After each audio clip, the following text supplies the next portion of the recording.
Commissioner Smith, do I have a motion to excuse? Did he call in? Did he call in? I got an email to Commissioner Phillips saying that he was having a surgical procedure this morning. I move with approve.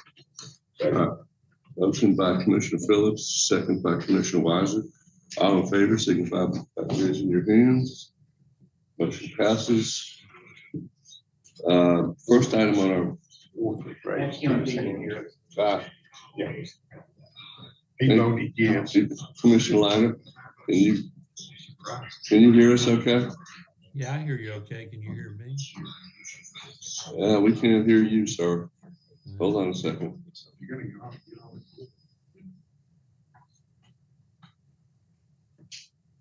I don't know why we don't hear you.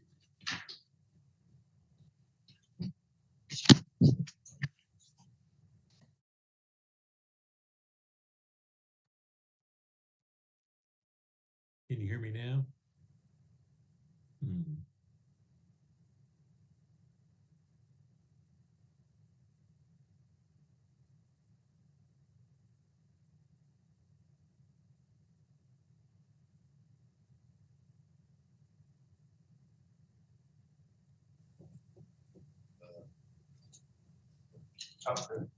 Can you hear it now?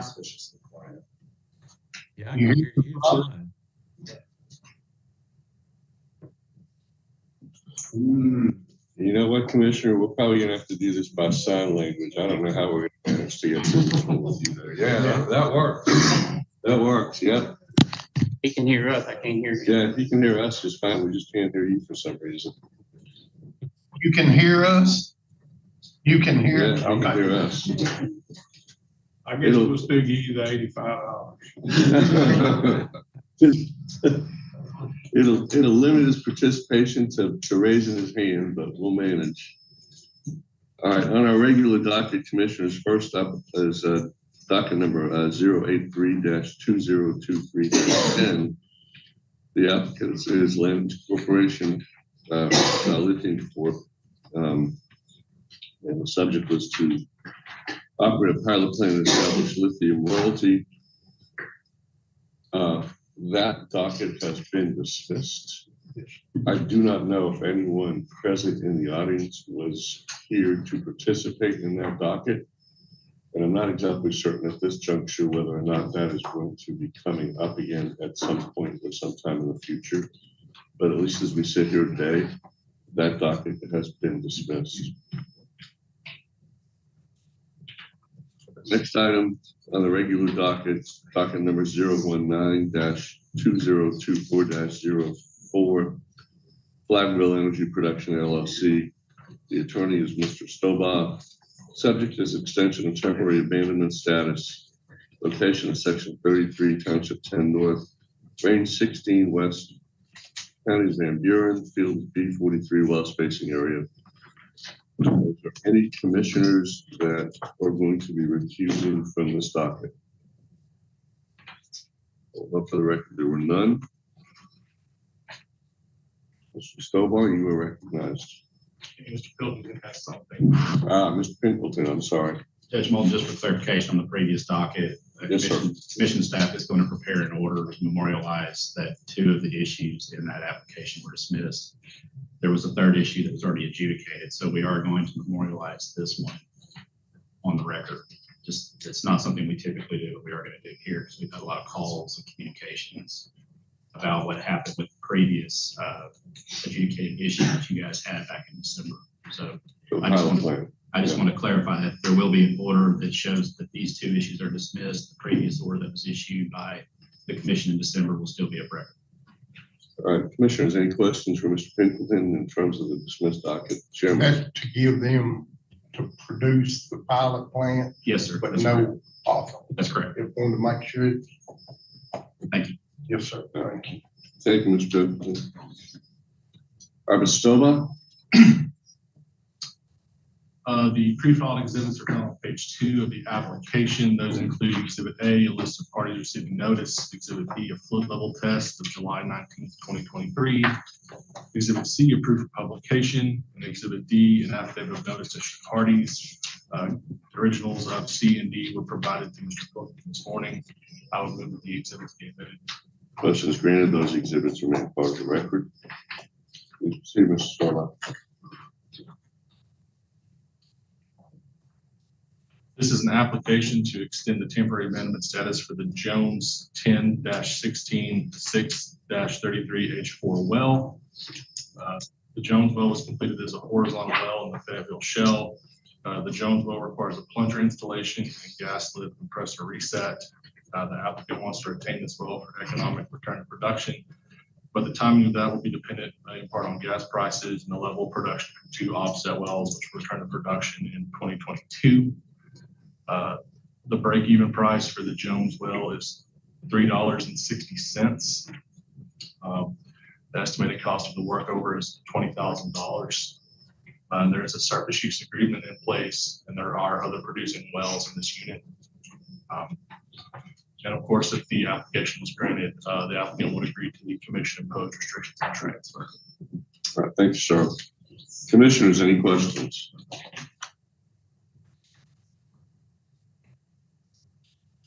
Once again, I'm probably going to get to 320. If I had that crystal ball, I may be in a different line of work. Okay, I just want to check your opinion. Yeah, no good answer. After no way. Any other commissioners? Anybody in the audience wish to speak to this docket? For the record, there were none. Based on Mr. Stovall's presentation, any abstentions from the commission? For the record, there were none. While the evidentiary part of the record they were closed, this matter is ready for adjudication. Is there a motion from the commission? Move we approve. Commissioner Mark Blasson moved to approve. Commissioner Weiser second. All in favor, show of hands. Passes 8 yes votes.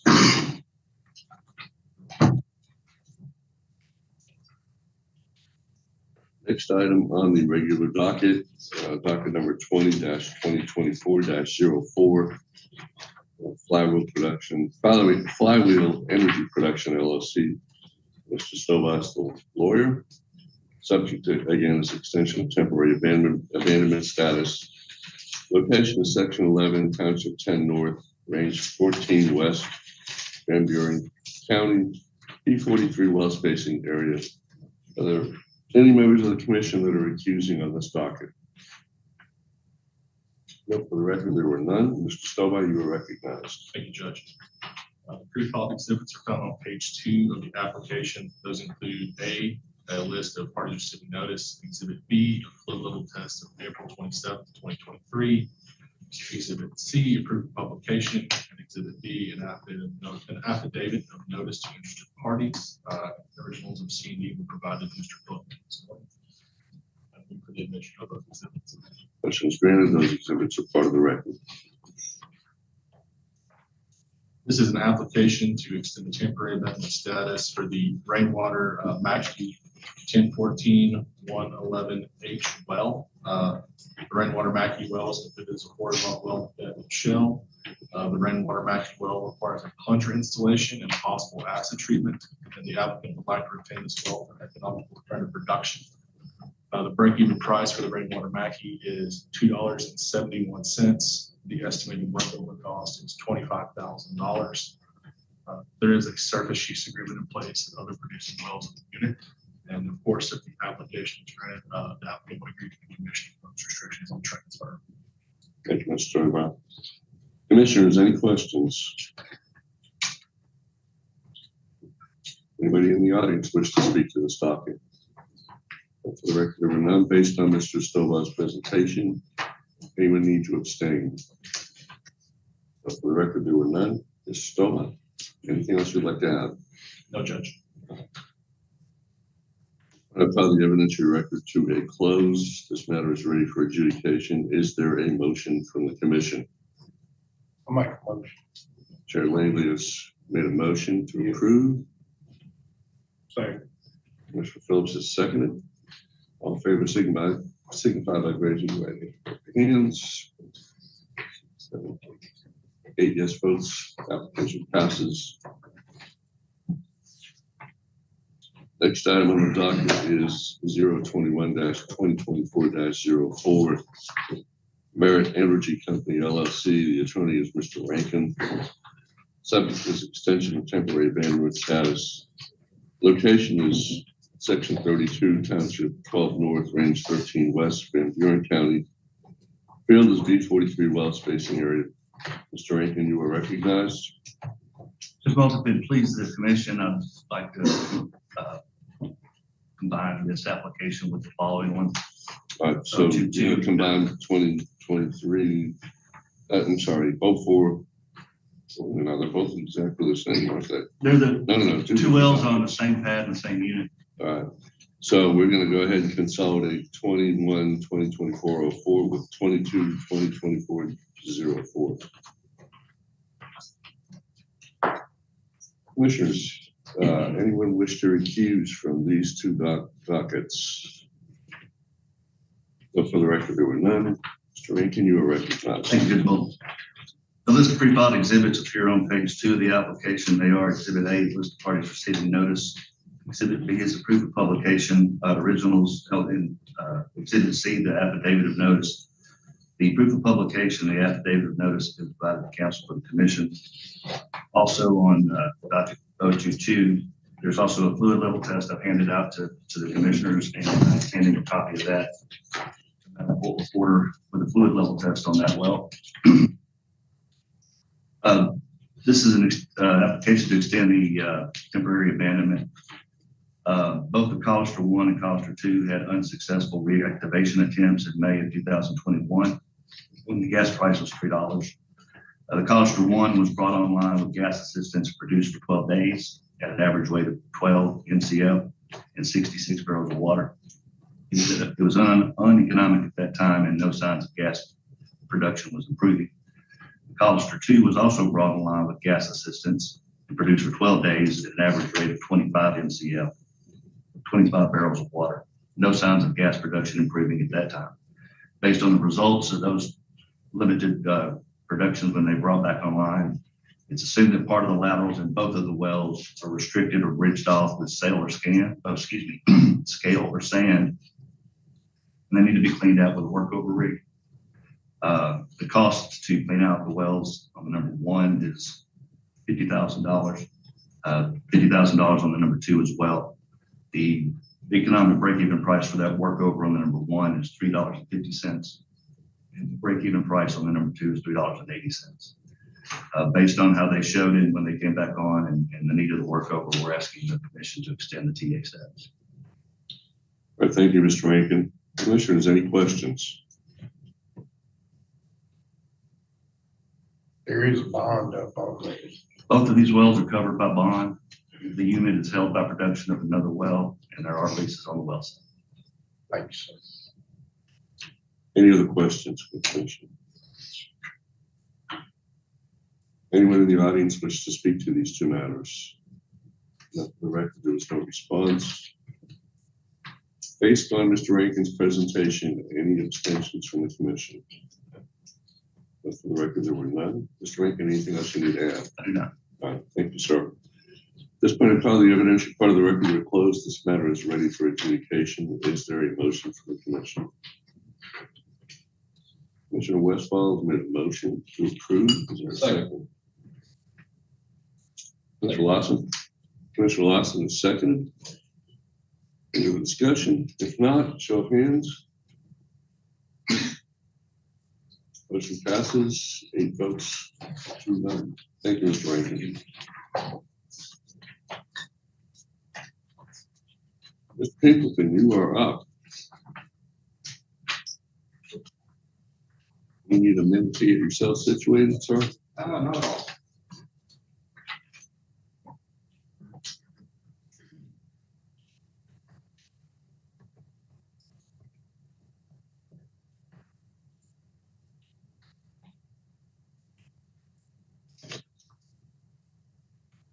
Commissioners on staff docket, first item is docket number 094A-2023-12. Attorney is Mr. Pinkleton. The subject is dissolution of field-wide unit. The location is set forth in the application. County is Nevada, and the field is Burnell Branch. And you are recognized. Thank you.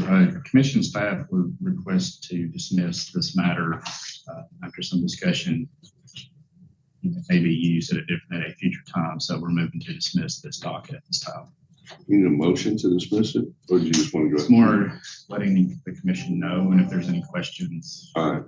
Commissioners, any questions based on Mr. Pickleton's desire to dismiss this matter? All right, let's move on to the next one then, Mr. Pickleton. Next item on the docket is 001A-2024-01. It's Ford J Energy LLC. Mr. Pickleton is the attorney. Of record, the subject is request for order to compel compliance and request for civil penalties. County is Miller County, the field is Rodessa. Mr. Pickleton, you are recognized. Thank you, Judge Moulton. On this matter, the commission staff is also dismissing this application. Commission staff entered into a consent administrative order with this operator pertaining to the violations that were addressed in this application, so this matter is going to be dismissed. You're making my job really easy this morning, yeah? My apologies. Appreciate it. Commissioners, any questions for Mr. Pickleton on this docket? No, for the record, there were none. Next item is 023A-2024-04. Mr. Pickleton is the attorney of record. The subject of rescission of field rules. The location is as set forth in the application. County is Lafayette, and the field is Little Woodcock. I'm butchering that, but Mr. Pickleton. Thank you, Judge. Thank you, Judge Moulton. I have a list of pre-filed exhibits I would move for admission of. They would include Exhibit A, order number 170-83. Exhibit B is the copy of notice of hearing, and Exhibit C is the proof of public notice from the Arkansas Democratic Senate. I would move for admission. All right. Motion is granted. Your exhibits made part of the record. Before you gravitate any further into the merits, Mr. Pickleton, anyone in the commission need to recuse from this matter? For the record, there were none. Please proceed, sir. Thank you. At this time, I would ask for testimony from Mr. Robertson. Sir, would you be so kind as to raise your right hand? You swear from the testimony about to give in this hearing is going to be the truth. Thank you, sir. Go ahead. Thank you. Mr. Robertson, you are here at the Oil and Gas Commission, and you're aware that there has been an application filed in docket number 023A-2024-04. And that is a request to rescind the orders for field rules. That's correct. Are you aware of the recent activity that has occurred at the Little Bodcall field that is the subject of this application? There has been no recent activity. All wells and fields have flooded abandoned in the past. Field rules are still valid based on borders. So the reason why this application was filed was to rescind the field rules because there's no active wells in the field. That's correct. I have no further questions for Mr. Robertson. Commissioners, any questions? Pickleton? I have nothing further. Based on the presentation from staff, any commissioner needs to abstain from this vote. For the record, there were none. Anyone in the audience wish to speak to this matter? For the record, there were none. While the evidentiary part of the records were closed, this matter is ready for adjudication. Is there a motion from the commission? Mr. Wolfley has moved to approve. Is there a second? Second. Commissioner Westwell has seconded. Any other discussion? Not, show of hands. Motion passes 8 votes to 0. Next item on staff's docket, docket number 024A-2024-04. Mr. Pickleton is the attorney of record. Subject is rescission of field rules. Location is section 32, township 17, south, range 14 west. In Union County, Nick Springs East is the field. A commission need to recuse from this matter. For the record, there were none. Mr. Pickleton, you are recognized. Thank you, Judge Moulton. I have a list of pre-filed exhibits that would include Exhibit A, order number 2-57. Exhibit B is a copy of notice of hearing. Exhibit C is proof of public notice from the Arkansas Democrat Gazette. Staff would move for admission of each of these exhibits into the record. The motion is granted. Those exhibits are part of the record. Thank you. This time I would ask for testimony from Mr. Robertson. You swear affirm the testimony about the even this hearing is going to be the truth. I do. Thank you, sir. Mr. Robertson, you're aware that a request for rescission of order for field rules has been filed pertaining to the Nick Springs East Field. And that was filed in docket number 024A-2024-04. Is that correct? That's correct. Why did commission staff move for this application to rescind the order for field rules? All wells within the field were previously plugged with that. No production. Looks like you have a list in front of you of the wells that were previously plugged. Is that correct? That's correct. How many wells approximately do you have on that list? I'd say approximately 50. But from your records, you've been able to determine that each of those wells were plugged. That's correct. No further questions for this witness. Thank you, Mr. Pipkin. Commissioners, any questions? Anyone in the audience wish to speak to this matter? If for the record, none. Ms. Pinkelton, anything else you need to add? Nothing further. All right, thank you, sir. Based on the presentation, commissioners, do any of you need to abstain? For the record, there were none. Call the evidentiary part of the record to a close. This matter is ready for adjudication. Is there a motion from the commission? Make a motion to approve. Chairman Langley's made a motion to approve. Is there a second? Mr. Weiser, seconded. Any other discussion? If not, show of hands. All in favor? Motion passes, 8 votes to none. Next item on the staff's docket is docket number 025A-2024-04. Mr. Pinkelton is the attorney of record. The subject is rescission of field rules. Location is set out in the application. County is Lafayette. The field is Palm. Commissioners, any of you need to recuse from this docket? But for the record, there are none. Ms. Pinkelton, you are recognized. Thank you, Judge Moulton. I have pre-filed exhibits that would include Exhibit A, order number 15-67. Exhibit B is a copy of the notice of hearing. Exhibit C is the proof of public notice from the Arkansas Democrat Gazette. Staff would move for admission of each of these exhibits into the record. Motion is granted. The exhibits are made part of the record. Thank you, Judge Moulton. At this time, I would ask for testimony from Mr. Robertson. Mr. Kern, do you swear from the testimony about the even this hearing is going to be the truth? I do. Please proceed. Mr. Robertson, you're aware that a application has been filed in docket number 025A-2024-04. That is a request from commission staff to rescind an order for field rules on the Palm Field. That's correct. And why has commission staff requested this relief from the commission? All wells within the field were previously plugged with that. And you have a list that's in front of you. Is that how you were able to determine that all wells were plugged and abandoned? Yes. Approximately how many wells are on that list? Approximately 15. No further questions. Thank you, Mr. Pinkelton. Any questions from the commission? Anybody in the audience wish to speak to this matter? No, for the record, there were none. Based on the presentation from Mr. Pinkelton, any commissioner need to abstain from this vote? No, for the record, there were none. Mr. Pinkelton, anything else you need to add? And nothing further. All right, thank you, sir. At this point, I'll call the evidentiary record to a close. This matter is ready for adjudication. Is there a motion from the commission? Judge Wolford has moved to approve. Is there a second? Commissioner Weiser has seconded. Any other discussion? If not, show of hands. Motion passes, 8 votes to none. Next item on staff's docket is docket number 026A-2024-04. Mr. Pinkelton is the attorney of record, subject to rescission of field rules. The location is section 28, township 16, south, range 12 west. County is Union County. The field is Pigeon Hill. Anyone from the commission need to recuse from this matter? For the record, there are none. Mr. Pinkelton, you are recognized, sir.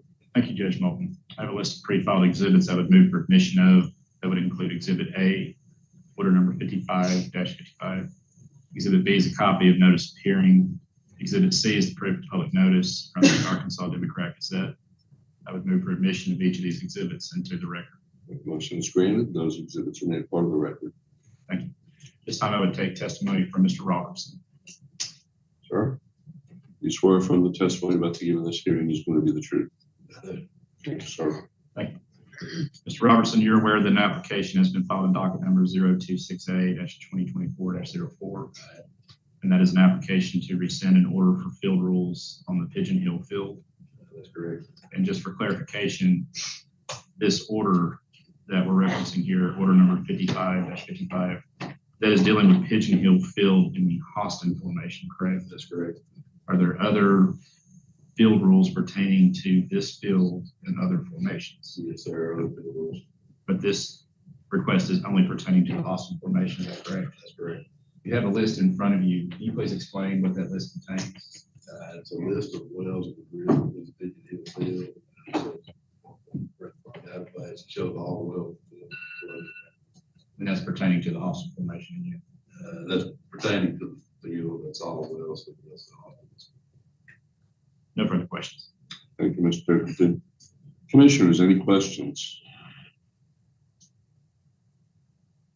Anybody in the audience wish to speak to this matter? No, for the record, there were none. Anybody need to abstain? Any of the commissioners need to abstain based on the presentation? No, for the record, there are none. Mr. Pinkleton, anything else you need to add? Nothing further from staff.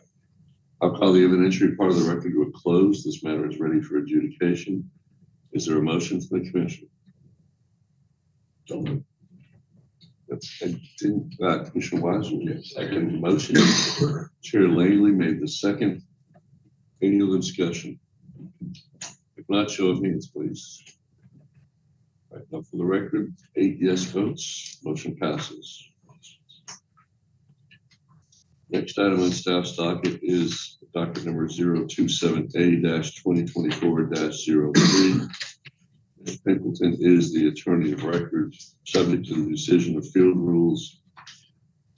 Location is section 28, township 16, South Range 12 West in Union County.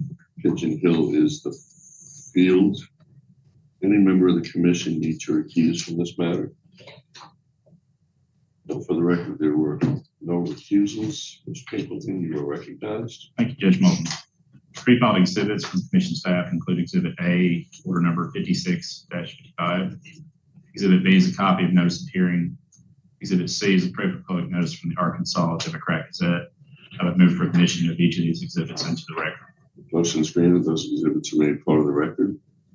This time I'd ask for testimony from Mr. Robertson pertaining to this application. I would just keep your hand right up, right, sir. You swear from the testimony about to give in this hearing is going to be the truth. I do. Thank you, sir. Mr. Robertson, you're aware that an application has been filed in docket number 027A-2024-04. And that is a request to rescind the order for field rules on the Pigeon Hill field. That's correct. Now, the previous application we filed was on a separate order. I believe it was 55-55. Is that correct? That's correct. And this is on order number 56-55. That's correct. This order is pertaining to the Pigeon Hill field, but in the Cotton Valley formation. Is that correct? Do you have a document that is in front of you? Yes. What does that document contain? List of approximately 10 wells that were drilled within the Pigeon Hill field. Showed all wells were closed. No further questions at this time. Commissioners, any questions? For the record, there are none. Anyone in the audience wish to speak to this matter? For the record, there are none. Based on the presentation, any commissioner need to abstain from this vote? For the record, there were none. Mr. Pinkleton, anything else you need to add? Nothing further from staff. Thank you, sir. At this point in time, I call the evidentiary part of the record to a close. The matter is ready for adjudication. Is there a motion from the commission? We approve. Mr. Watson has moved to approve. Is there a second? Commissioner Westphal has seconded. Any other discussion? Not show of hands. Motion passes 8 votes. to 0. Next item on staff's docket is 028A-2024-04. Mr. Pinkerton is the attorney of record. Subject is rescission of field rules. Location is the east half of Section 7, Section 3, 4, 5, 8, 9, and 10. Township 20 South, Range 21 West in Columbia County. Red Rock is the fields. Any commissioner need to recuse from this matter? For the record, there were none. Mr. Pinkerton, you are recognized. Thank you, Judge Moulton. Pre-filed exhibits include Exhibit A, order number 50-75. Exhibit B is a copy of notice of hearing. Exhibit C is the proof of public notice from the Arkansas Democrat Gazette. Staff would move for admission of each of these exhibits into the record. Motion is granted. Those exhibits are part of the record. This time I would take testimony from Mr. Robertson. You swear from the testimony about the given this hearing is going to be the truth. I do. Thank you, sir.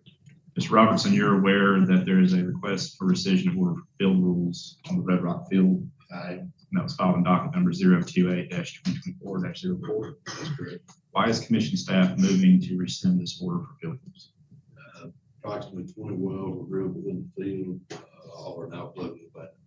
And there's a list in front of you. Is that how you were able to determine that all wells were plugged? Yes, it is. And that is from the commission staff's database of wells? Yes.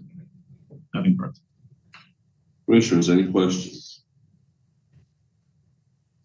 Anyone in the audience wish to speak to this matter? But for the record, there were none. Mr. Pinkerton, anything else you need to add? Nothing further. Thank you, sir. Based on the testimony, any commissioner need to abstain from this vote? But for the record, there were none. At this point in time, I'll call the evidentiary part of the record to a close. This matter is ready for adjudication. Is there a motion from the commission?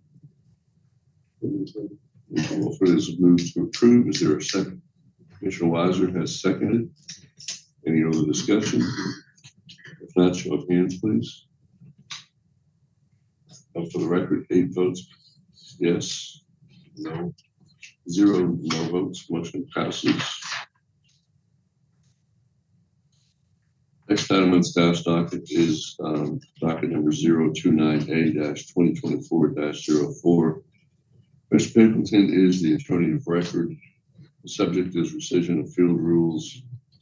Location is section 16, 17, 18, 20, and 21. Township 18 South, Range 14 West in Union County. Field is Saul's Chapel. Any member of the commission need to recuse on this matter? So for the record, there are none. Mr. Pinkerton, you are recognized, sir. Thank you, Judge Moulton. The list of pre-filed exhibits from staff includes Exhibit A, order number 34-64. Exhibit B is a copy of notice of hearing. Exhibit C is a proof of public notice from the Arkansas Democrat Gazette.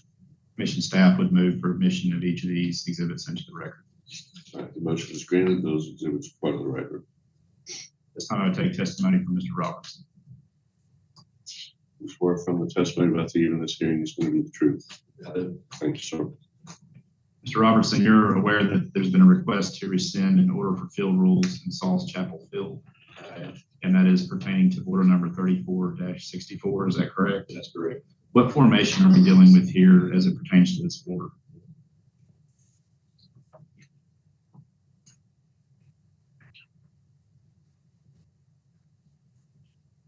It's just a list of information. Okay. And commission staff has determined that all wells that were drilled in this field are plugged. That's correct. How did commission staff come to this determination? Viewed our database, approximately 30 wells, drilled within South Chapel Field, with plugged back. And there's a document in front of you, Sharif, is that correct? That's correct. What is that document? It's a printout from our database showing this well within South Chapel Field. But it includes the list of wells that have been plugged. That's correct. No further questions.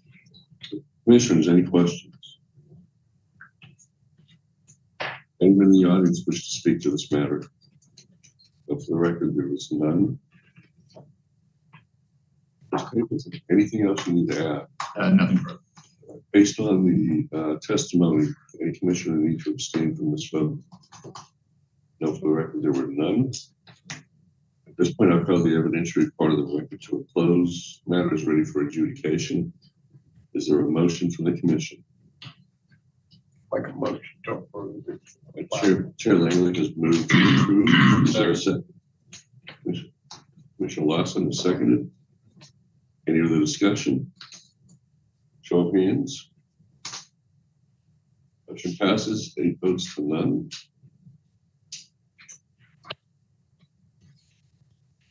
Next item on the staff's docket is 030A-2024-04.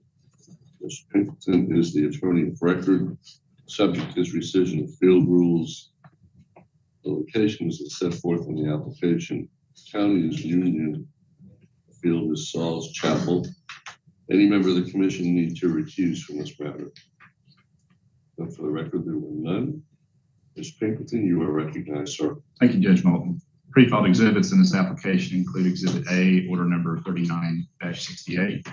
Exhibit B is a copy of notice of hearing, and Exhibit C is the proof of public notice from the Arkansas Democrat Gazette. Staff would move for admission of each of these exhibits into the record. Right, motion is granted. Those exhibits are made part of the record. This time I would ask for testimony from Mr. Robertson. You swear or affirm the testimony about to give in this hearing is going to be the truth? I do. Thank you, sir. Mr. Robertson, you're aware that an application has been filed to rescind an order for field rules at Saul's Chapel Field, is that correct? That's correct. And it's order number 39-68, is that also correct? That's correct. The previous application that was just heard by the commission, it was also an order for field rules. This one is on a different formation, though, is that correct? That's correct. What formation are we dealing with here? This one is in Travis Peak. And how did commission staff determine that all wells pertaining to this field have been plugged and abandoned? Few wells in the field and all, in terms of our database, all should be plugged in back. You have a list in front of you. Is that a list of all the wells that have been plugged in that field? It is. Nothing further. Commissioners, any questions? Anyone in the audience wish to speak to this matter? And for the record, there were none. Based on the presentation from staff, any commissioner need to abstain from this vote? And for the record, there were none. Mr. Pinkleton, anything else you need to add? Nothing further from staff. All right, thank you, sir. At this point in time, I call the evidentiary part of the record to a close. This matter is ready for adjudication. Is there a motion from the commission? Mr. Wolford has moved to approve. Is there a second? Second. Second from Commissioner Lawson. Any other discussion? If not, show of hands. Motion passes 8 votes to none. Item on the docket is 031A-2024-04. Mr. Pimpleton is the attorney of record. Subject is rescission of field rules. Location is the northeast quarter of Section 20, Township 17 South, Range 14 West. The county is Union County. The field is Smithville. Any member of the commission need to recuse from this matter? And for the record, there were none. Mr. Pinkleton, you are recognized, sir. Thank you, Judge Moulton. Staff pre-filed exhibits include Exhibit A, Order Number 12-267. Exhibit B is a copy of notice of hearing. Exhibit C is the proof of public notice from the Arkansas Democrat Gazette. Commission staff would move for admission of each of these exhibits into the record. Motion is granted. Those exhibits are part of the record. This time I would take testimony from Mr. Robertson. You swear or affirm the testimony about to give in this hearing is going to be the truth? I do. Thank you, sir. Mr. Robertson, you're aware that there's been a request to rescind an order for field rules pertaining to Smithville Field. Is that correct? That's correct. Okay. And specifically order number 12-67 established field rules for all the wells in that field. How did staff determine that this order for field rules need to be rescinded? We reviewed our database, all wells within the field have been plugged and abandoned. There was no production. How many wells were drilled and ultimately plugged in that field? 4. And you have a list in front of you that you're reading from. What is that list? It's a list of wells in the field as determined by our database. Nothing further. Thank you, Mr. Pinkleton. Any questions from the commission? Well, for the record, there were none. Anyone in the audience wish to speak to this matter? No, for the record, there were none. Based on the presentation from staff, any commissioner need to abstain from this vote?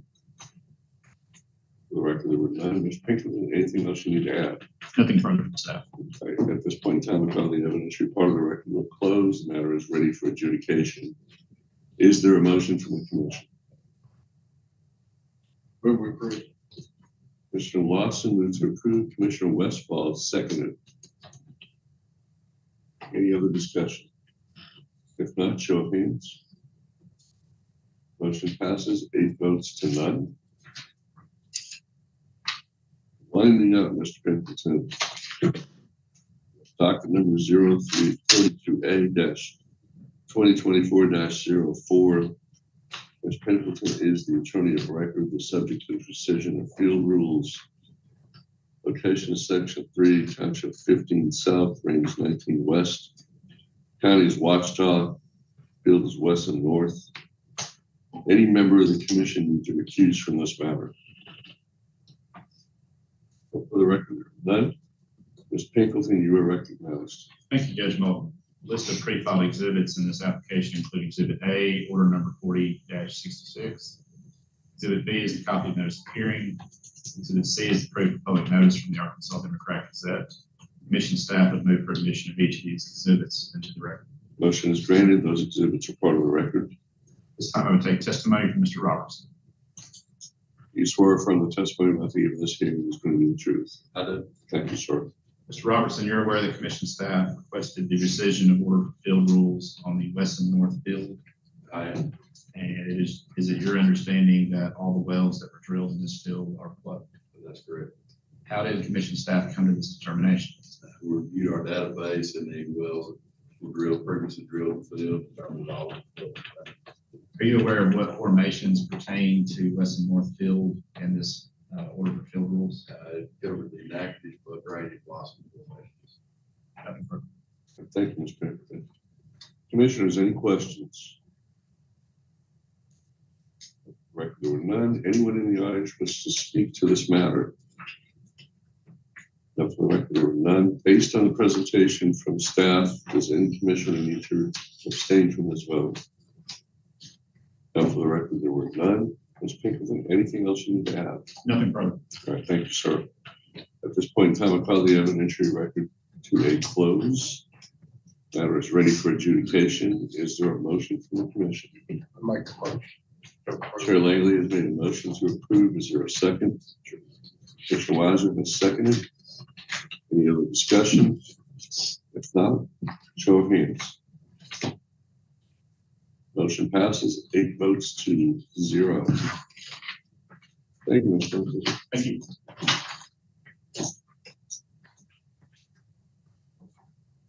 Item on the agenda is the open docket. The commission will hear public comments concerning the following areas of commission jurisdiction. Whether or not waste of oil and or gas is taking place or is reasonably imminent. The optimum equitable rate of production for each controlled source of supply. Whether or not any rules and regulations currently in effect should be considered for revision or if additional rules should be considered. And any other matters brought before the commission over which it has jurisdiction. Does anyone in the audience wish to speak to any of these items? For the record, there was no response. Director Bengal. But you gotta set something up. Yeah. Apparently, we're gonna be taking a break because the director needs to take something up. Set something up. All right, so how much time? 5 minutes. All right, we're off the record for 5 minutes.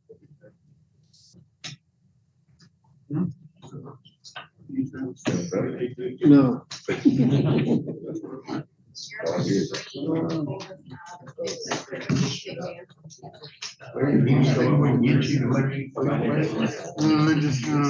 Nausea, feeling, and lightheaded.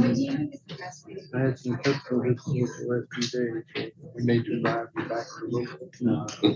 Put you on the plane and bring your vehicle to you in about a week, and the only thing you'll say is, what happened? I really don't know. I loaded it out. It took us 3 days. So where's my folder? I have it. I'm gonna hand out those key points. That's what I was about to. Okay. I have them highlighted. Good job, Rick. Did you say 22? So we give you one where the highlights are. It's hard to see what changed from your last vote.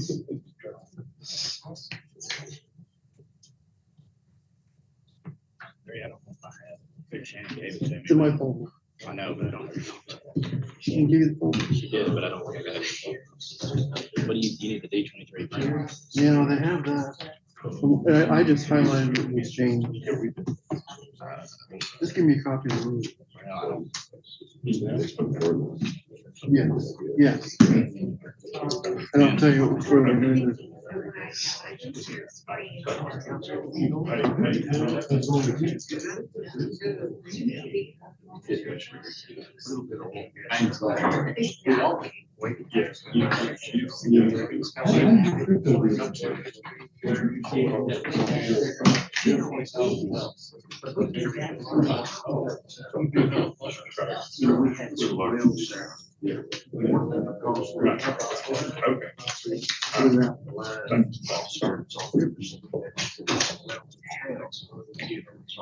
Yeah. So we, what's happened is those tickets.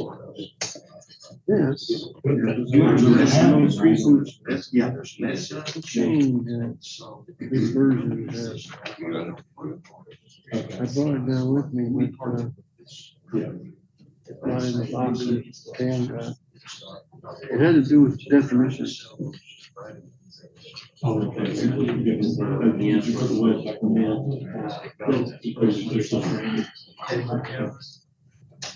order.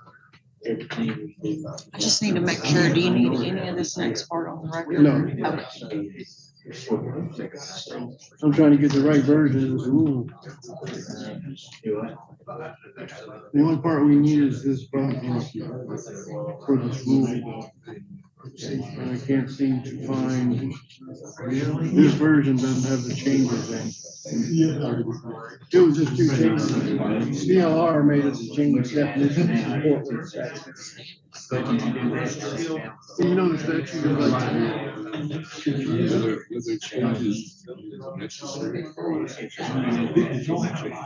it was BLR making changes.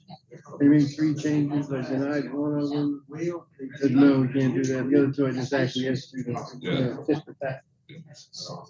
Say, Dan, this version doesn't have the definition of changes in it. No, I don't see it. Do you see it in there?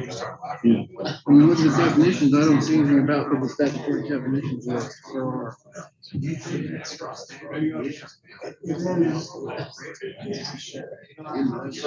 And Shannon, did I give you my phone? She did, but I don't think I got it.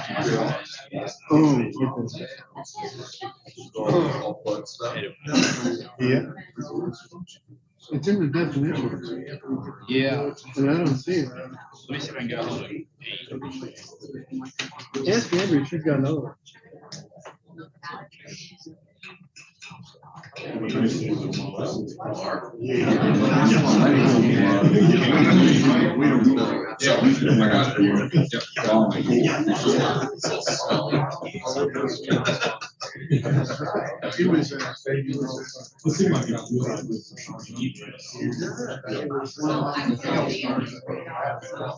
Say, Dan?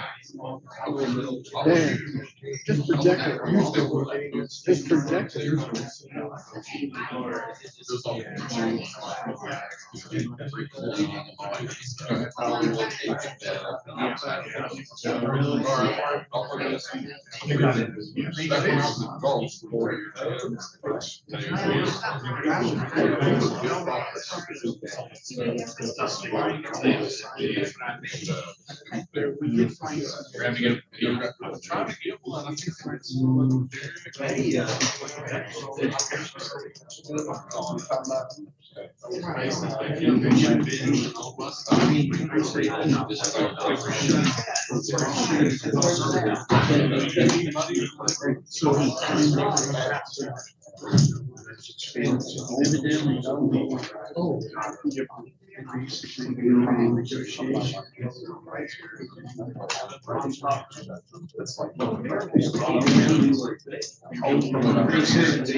What's the?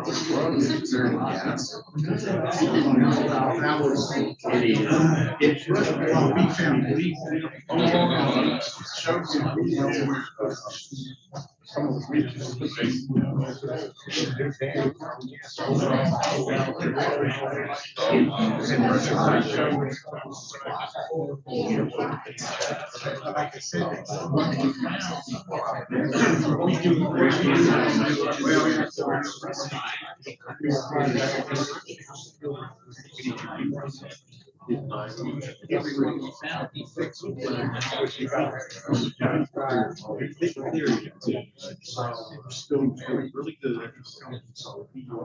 Was it just like at the board?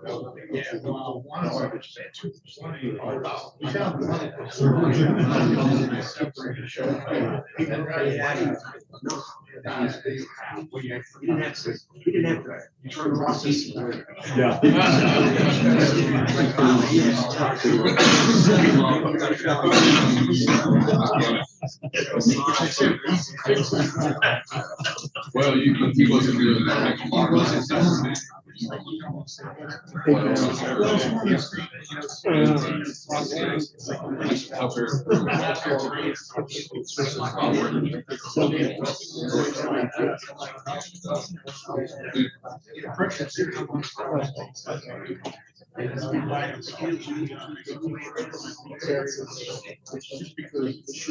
Yeah.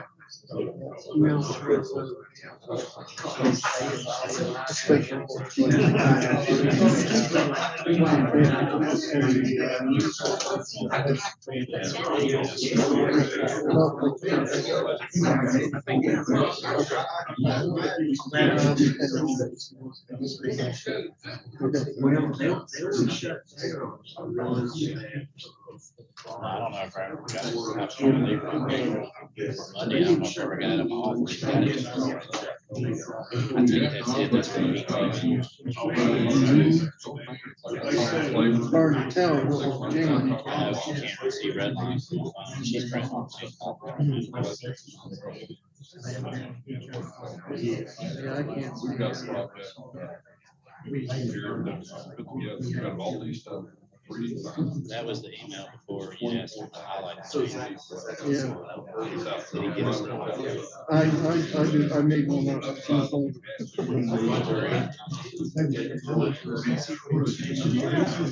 Also gonna just Give me a check on that. freeze it to that. I looked at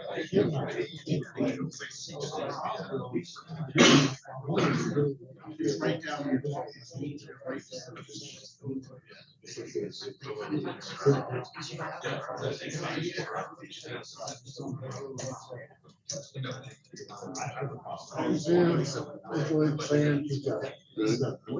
In a minute, tell you to print it out.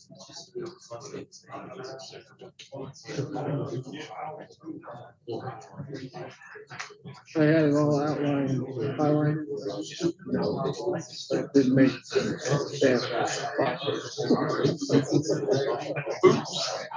There's two reasons that happened. One we got, one we don't want it down there. Who's emailing us? Shannon.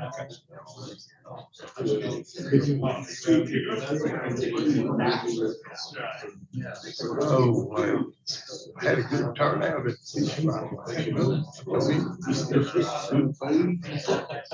You sure could enjoy it.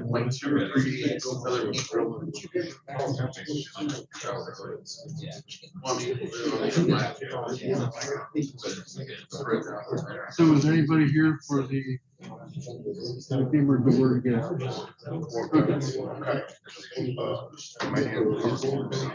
Jeff. The public, the word got out to the public. I was concerned that it wouldn't get out everywhere. The bus lanes. That's why I didn't show up on time. That's a thinking man right there, right? Avoid the chaos. Yeah, which, this site we have here. The price.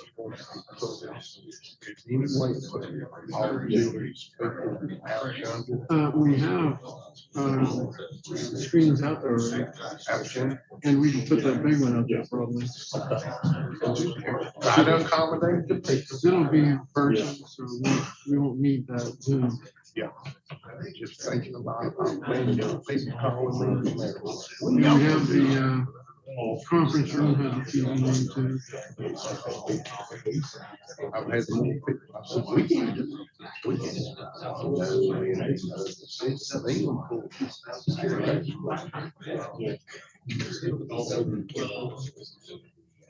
We can actually put it on YouTube. Yeah. And that would be better than having 1,000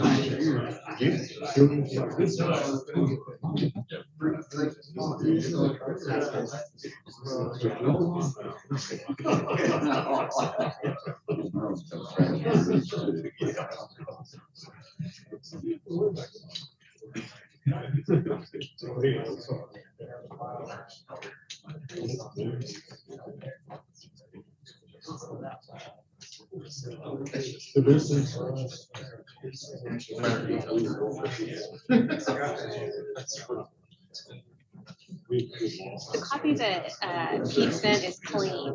Did you need a marked up I need to version? find out what was changed. We're voting on it a second time, so I don't know what was added. This version doesn't have what was added in it. So you want to- I think he cleaned it up. I highlighted it and brought down, but Pete, the copy is a clean copy. I think we want the red line. no, what changed? Well, we're just seeing what you told. You want to put Pete on? Yeah, for the second time. Okay, I have Larry here. We have questions about what was changed. I can't recognize what was changed between my parents.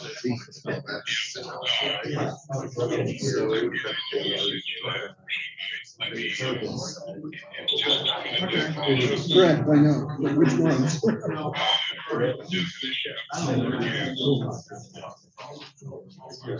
Okay, go ahead.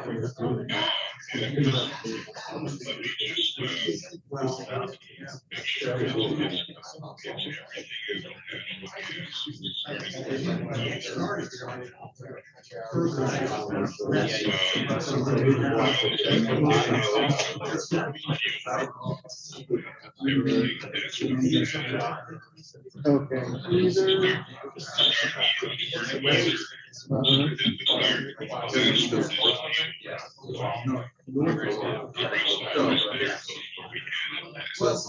Okay.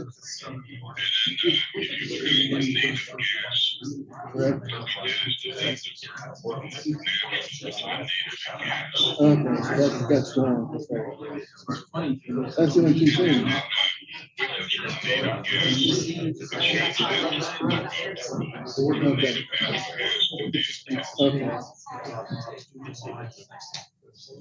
Okay. That's really neat. All right.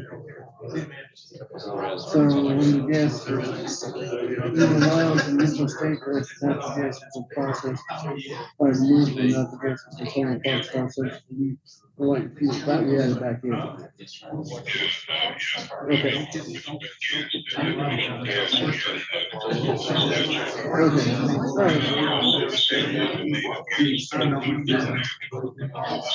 Yes, that's it. I got it. Thank you.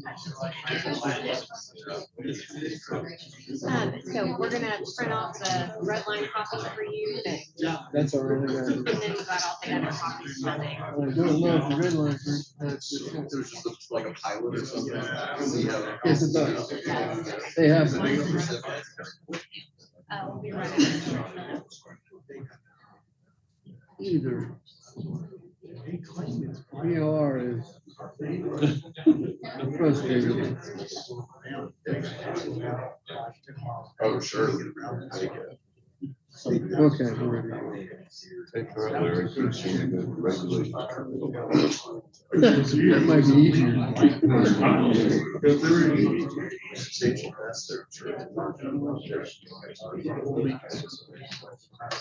Cause those round caps are great in cities. Yeah. I love them. We're ready to go whenever you are now. I love it when you say.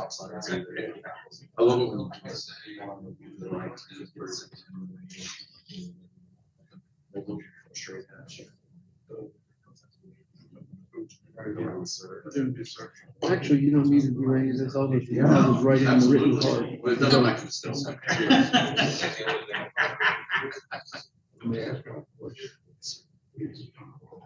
Oh, no, nothing I can discuss here. No, we're just observers. Yeah. Doing work, you stay on top of it.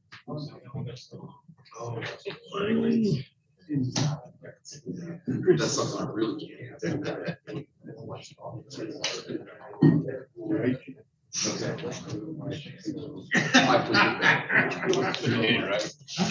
Yeah, you're gonna hand it out.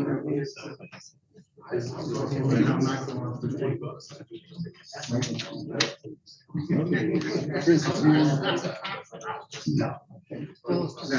Down there.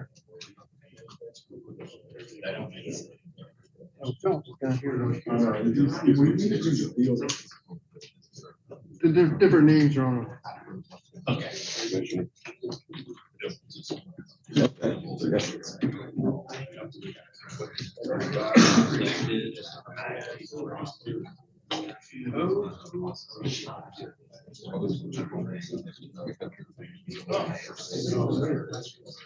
Oh, James. Did you mean Jim Donald?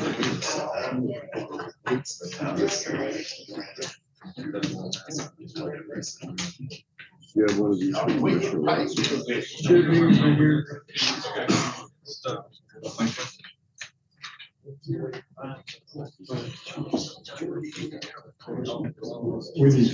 You got a commission loss? You got it? You got what you? Yeah, okay, thank you.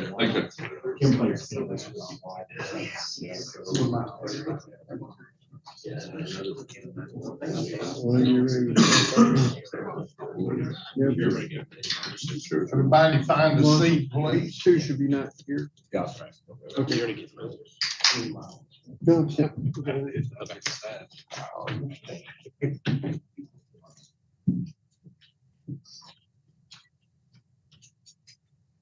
It's time for the director's report. I'll turn it over to the director. Thank you. Apologize for being late this morning. A little bit under the weather, so we'll get through this part. The minutes from the last meeting stand is ready to be posted on the webpage. One item we do need to have your vote on is General Rule D23. We voted on that I think last meeting or meeting before, you have a new version in front of you. In the review by BLR, which Bureau of Legislative Research, of the rule prior to going to the Rules Committee, there was several recommendations made to change some of the rule provisions. There was 3 of them. One of them we did not agree with, so that change was not made. 2 of them we did, and I'll show you which ones those are. If you go to page 2, item number 4 under definitions, it's definition of gas. Everything from the word either, says either while in its original state or after the natural gas has been processed by removal from natural gas and component parts not essential to its use for fuel or light fuel. That phrase was not in the original version you voted on. That phrase is part of the definition in the statute for gas, so we had to put that back into the rule. It really wasn't necessary to change any meaning in the rule, but since it was statutory definition, it has to be part of the rule. So that was added back in, did not change anything by doing that.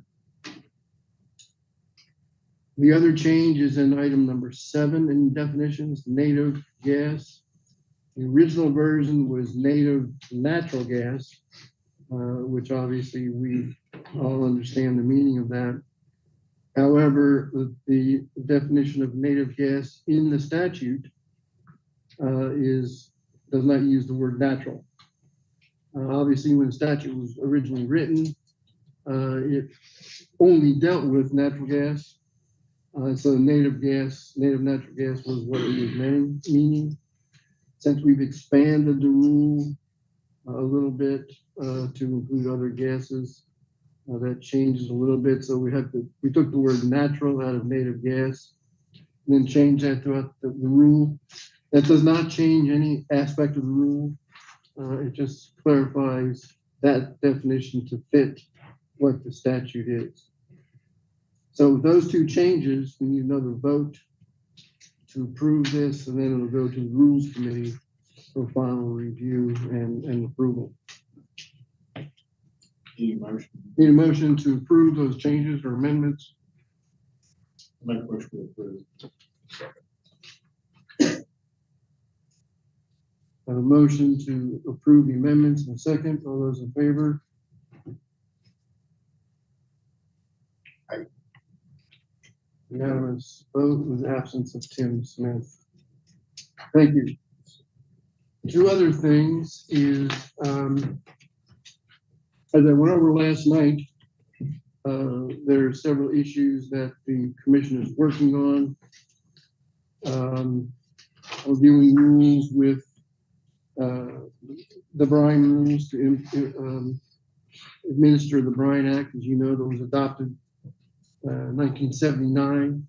We never really adopted rules. What we did is we passed an order dealing with the regulation of the spent brine injection wells. We were turning that into an administrative rule. We never adopted rules in many other the aspects of the Bryan Act, so we're working on a final version to do that, given the expansion of brine production with respect to lithium. That rule will be forthcoming in the future, probably later on this summer. The other rule we're working on is a rule that you'll see coming shortly also, and that is a amendment to DEQ's rule with respect to surface facilities at commercial disposal wells and for commercial wells with more than 1,000 barrels of storage, which I think impacts some operators in the Fayetteville Shale. We had earlier brought back the surface facilities at all SWD wells. The AOGC in an earlier rule amendment. This rule amendment will complete that process, and now all aspects of the SWD wells, commercial, non-commercial, and surface facilities will be under AOGC. There will be bonding requirements for those surface facilities with respect to commercial and larger facilities, only because there's a larger surface footprint for those facilities. So you'll be seeing that rule later on also. And I suppose you heard, or guess it's been kicked around about crypto mining. If you've watched any of the legislative sessions, there's been concern about the regulation of crypto mining and various aspects of it. The Oil and Gas Commission will be the, I guess, one of the agencies regulating crypto mining. As you know, we passed an order dealing with crypto mining at some well sites. And so we're now be involved in crypto mining, even outside well sites where they're just using electricity from the grid. But there'll be other agencies involved in that. Primarily, there'll be a permitting process. The AG will be involved in certifying that the company doing the mining, and we use that term loosely, it's numbers manipulation of the computer, but they're not foreign owned. There'll be analysis as to agreement for their power consumption with the utility, a requirement for water consumption from the regulating entity for water. If the county has some zoning, there'll be incorporation of those regulations. And if none of those are in play, then this regulation of Oil and Gas Commission will implement, will fill in those blanks. We'll probably mostly dealing with noise, distance from residents, enclosure of the facility in a building, all designed for noise prevention. But we'll be working on those rules shortly. And so you'll be seeing those for approval as soon as we get those done. So that's what's going on from a rule standpoint. What I also wanted to do is I made a presentation briefly on our status of our plugging program. And I thought it'd be a good idea. We're spending a lot of federal money plugging the abandoned wells that we have. We had 430 wells to plug. Fortunately, with the federal grants that we have received and will be receiving, all of our plugging wells, abandoned wells that we know of to date, will be plugged with those grants under that program. It's really benefited the commission, especially in areas where it was hard to get to. We're spending a fair amount of income or grant money in site preparation for some wells that we probably never would have done for a long time, given the cost of building roads, dewatering the land, and just getting to and finding some of these wells. But I thought it'd be a good idea for Gary to make a presentation while we have time this time on that program. I think it's what you gave it, AEF. Or no, you gave it at the Andrea and I both presented, co-presented it at the Natural Resources and Law. Okay. So for those of you who weren't here, I thought it'd be a good idea to go over that program so you understand the benefit that it's been to the commission. You're gonna start, Andrea did the first part or no? Well, we're having trouble, can't get connected to the internet to share my PowerPoint, so. It was connected this whole time, now we're disconnected. Okay.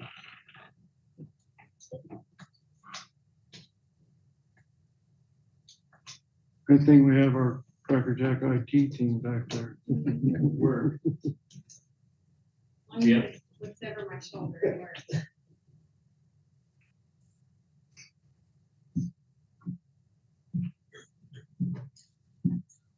Say it one more time. One more time. Just one more time.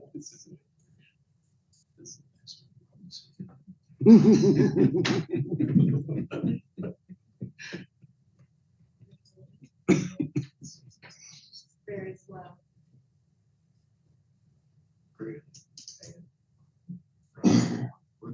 Oh, it's just very slow. Yeah.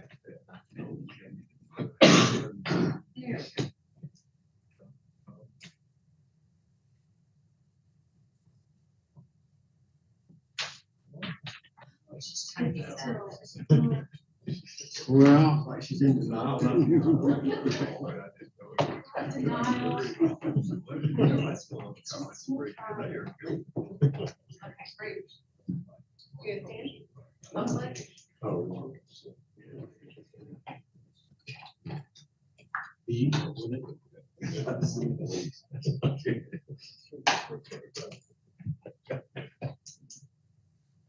You moved me away from Dan for now.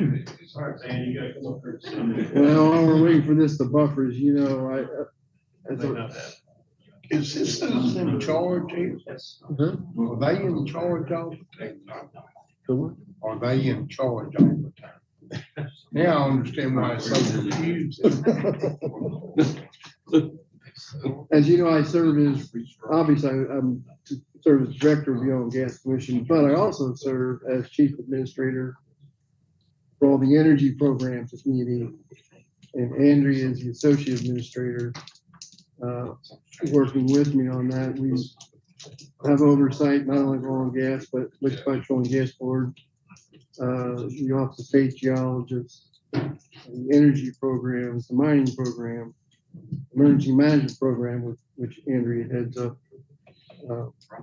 as well as the Oil and Gas Commission. One of the things with the emergency management program being in the E&E Division of Energy and Mineral Resources is that we've been able to coordinate activities between operators and DEQ with this aspect of regulating spills to not have cross jurisdictions.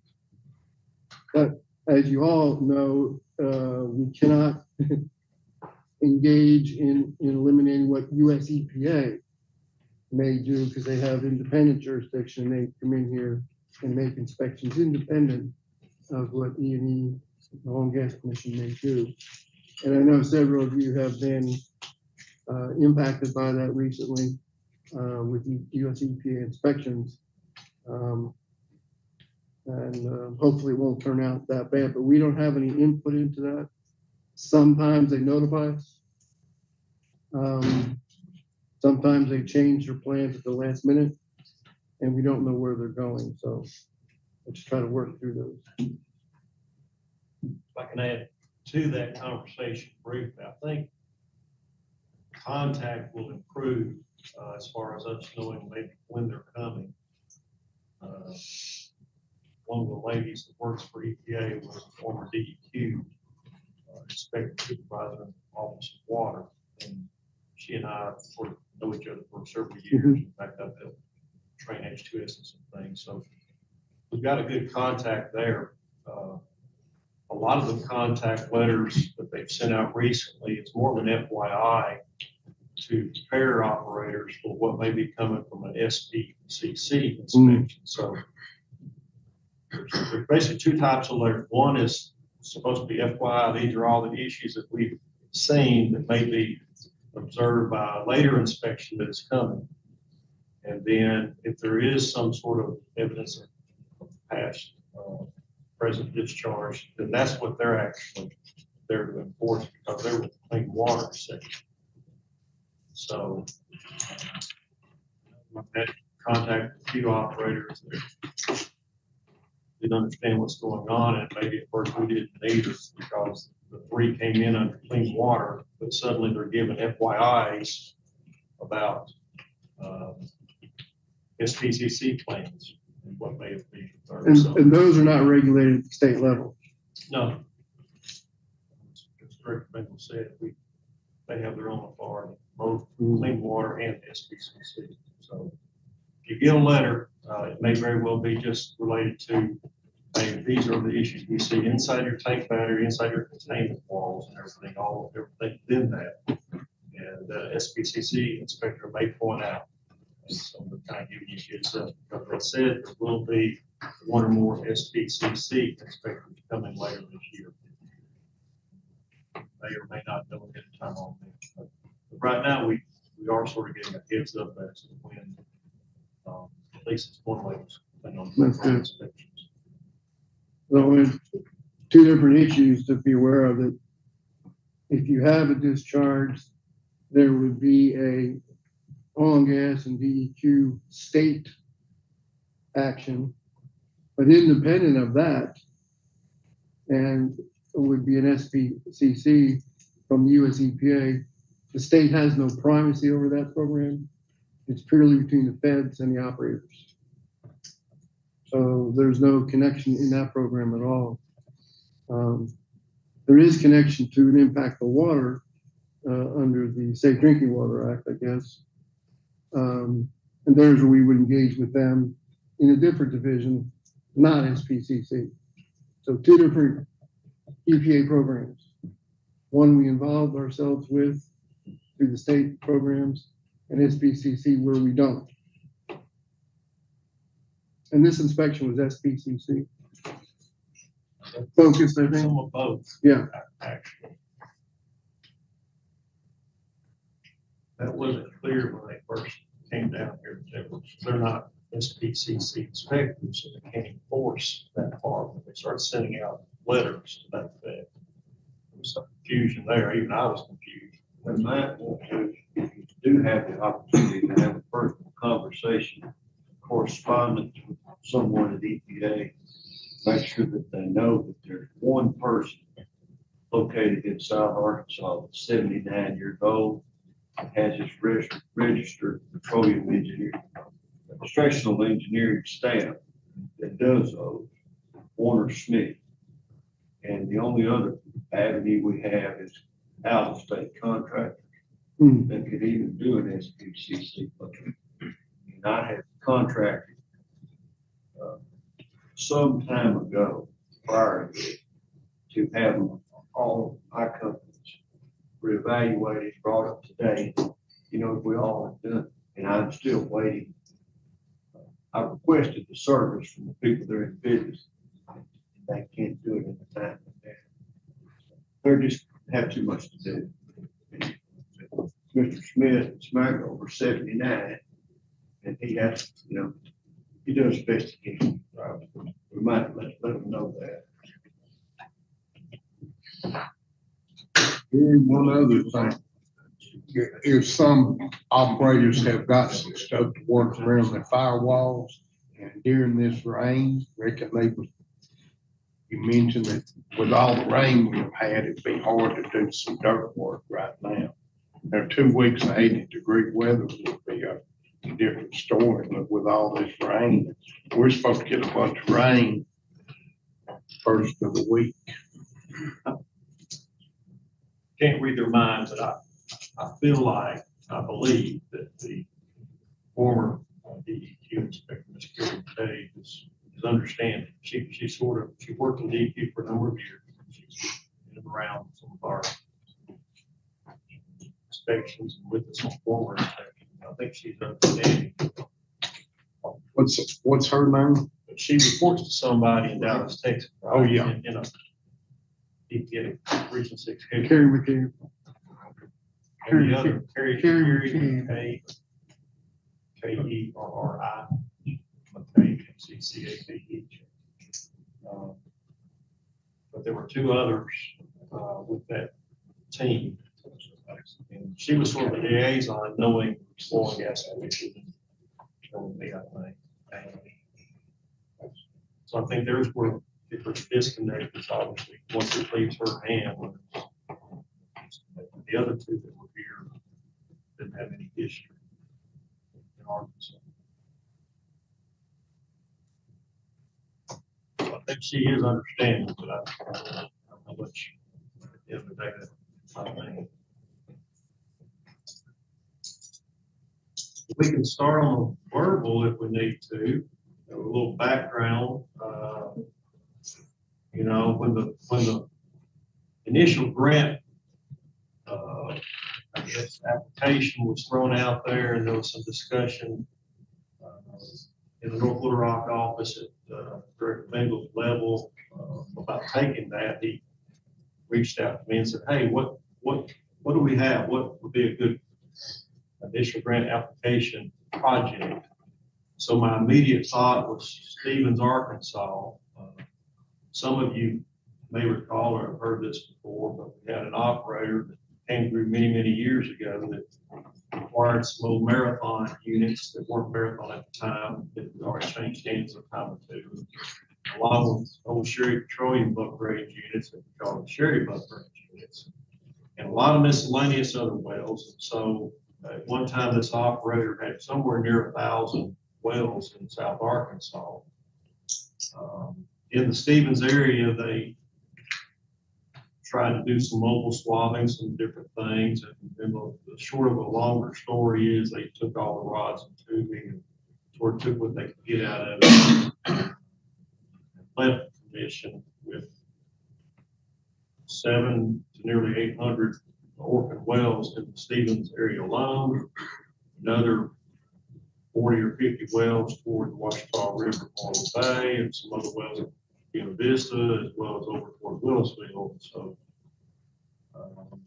we've sort of been taking a bite of the elephant for a number of years. And so I quickly thought about that project, and we had roughly 230 wells remaining in the Stevens area that we had not plugged.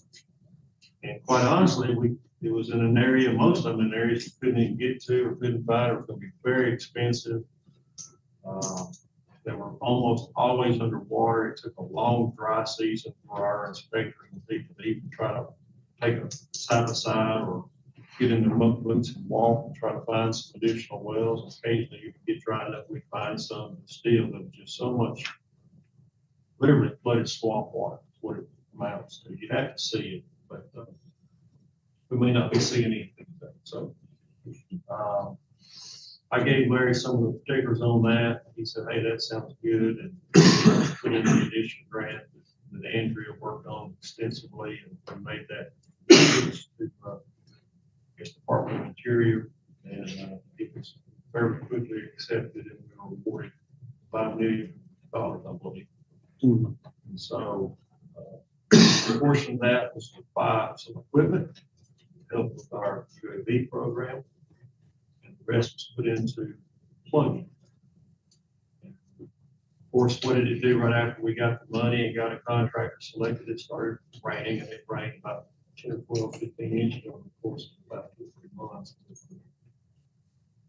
finally got started on the project, and Crude Oil LLC, you know, Steve, most of you, a lot of you know anyway, Steve Laundrie is our prime contractor.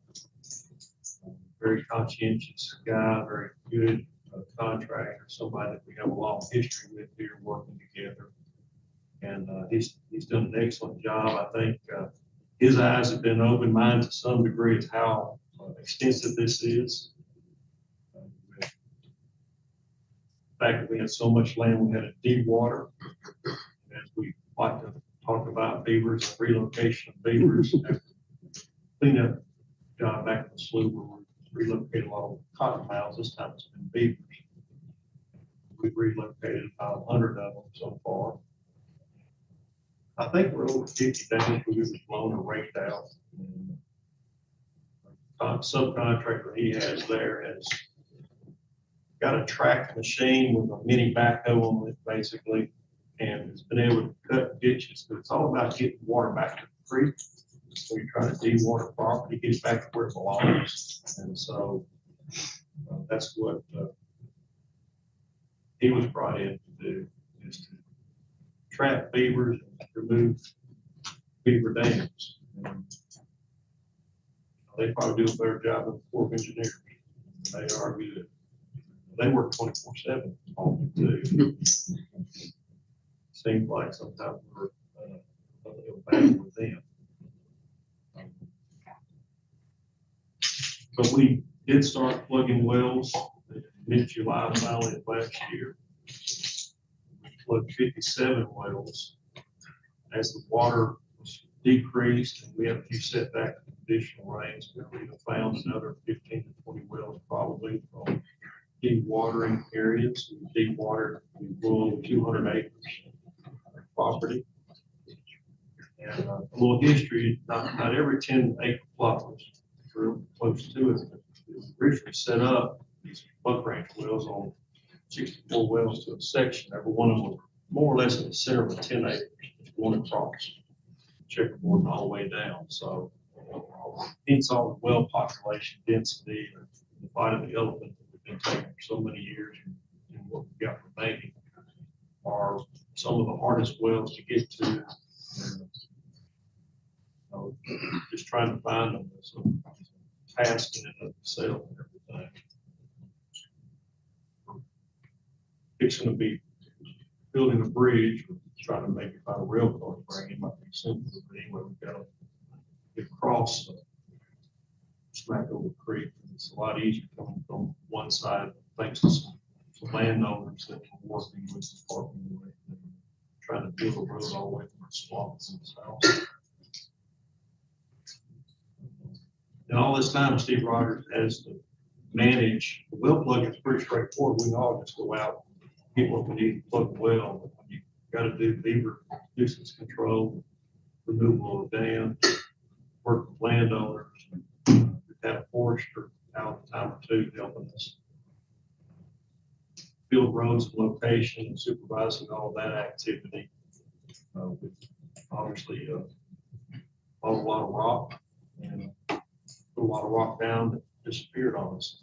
Put in more rock, it disappeared, and put in some more rock on top of that, it disappeared. So it did some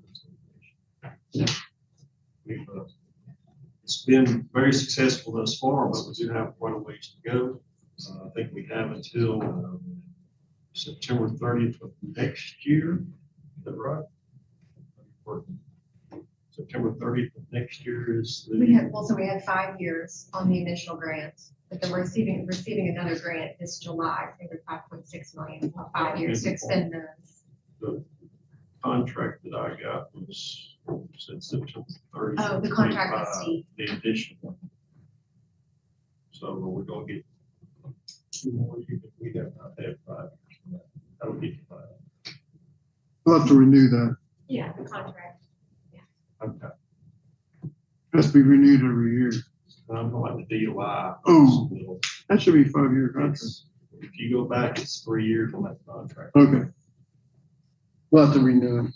So anyway, that's what I was working for, is trying to push things done by then. So, Ready? after I joined. I'm getting a new computer. That's what I'm getting out of it. And I'm done, I'm getting out. Andrea can finish.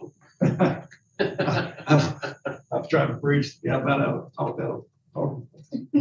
Well, so what this PowerPoint won't have is some of the reporting requirements that Department of Interior is requiring of us. So in the initial grant, we had Davis-Bacon requirements, which made sure that we were paying fair wages, which isn't an issue, but it did mean that we had to make sure that there were prevailing wages established for the counties, for the workers in their category that they were working in. We had to request non-conformances, conformances for positions that hadn't been classified yet.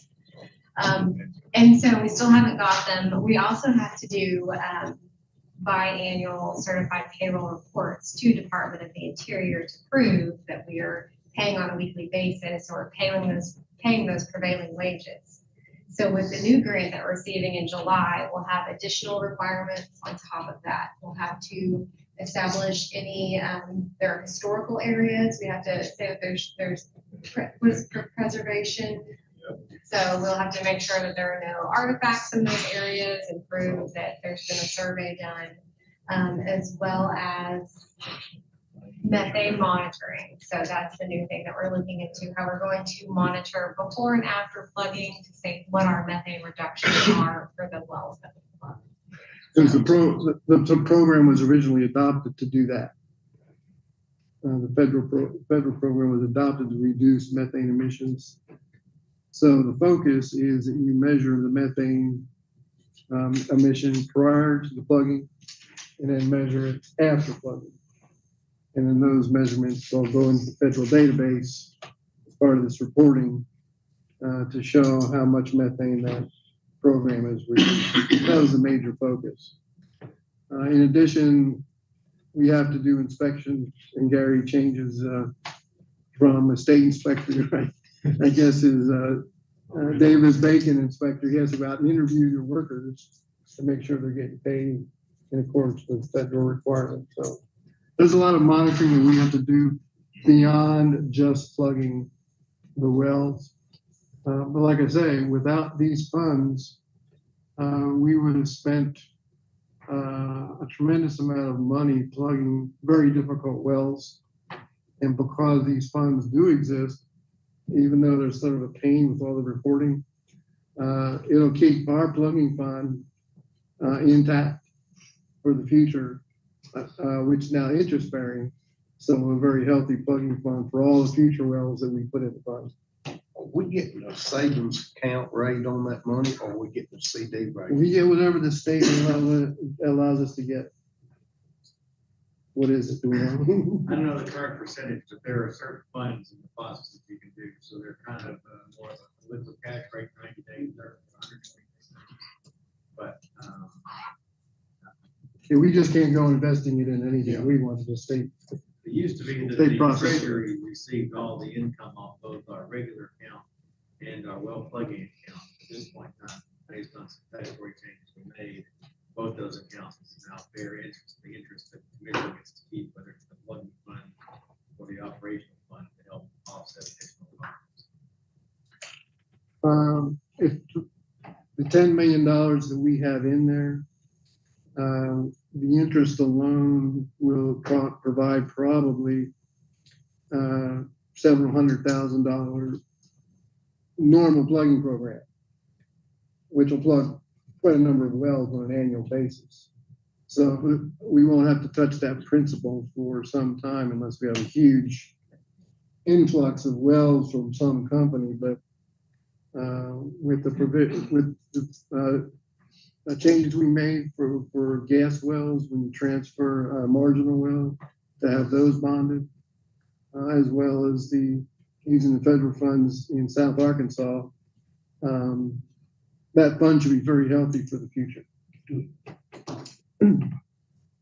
Okay, ready to go? Florida?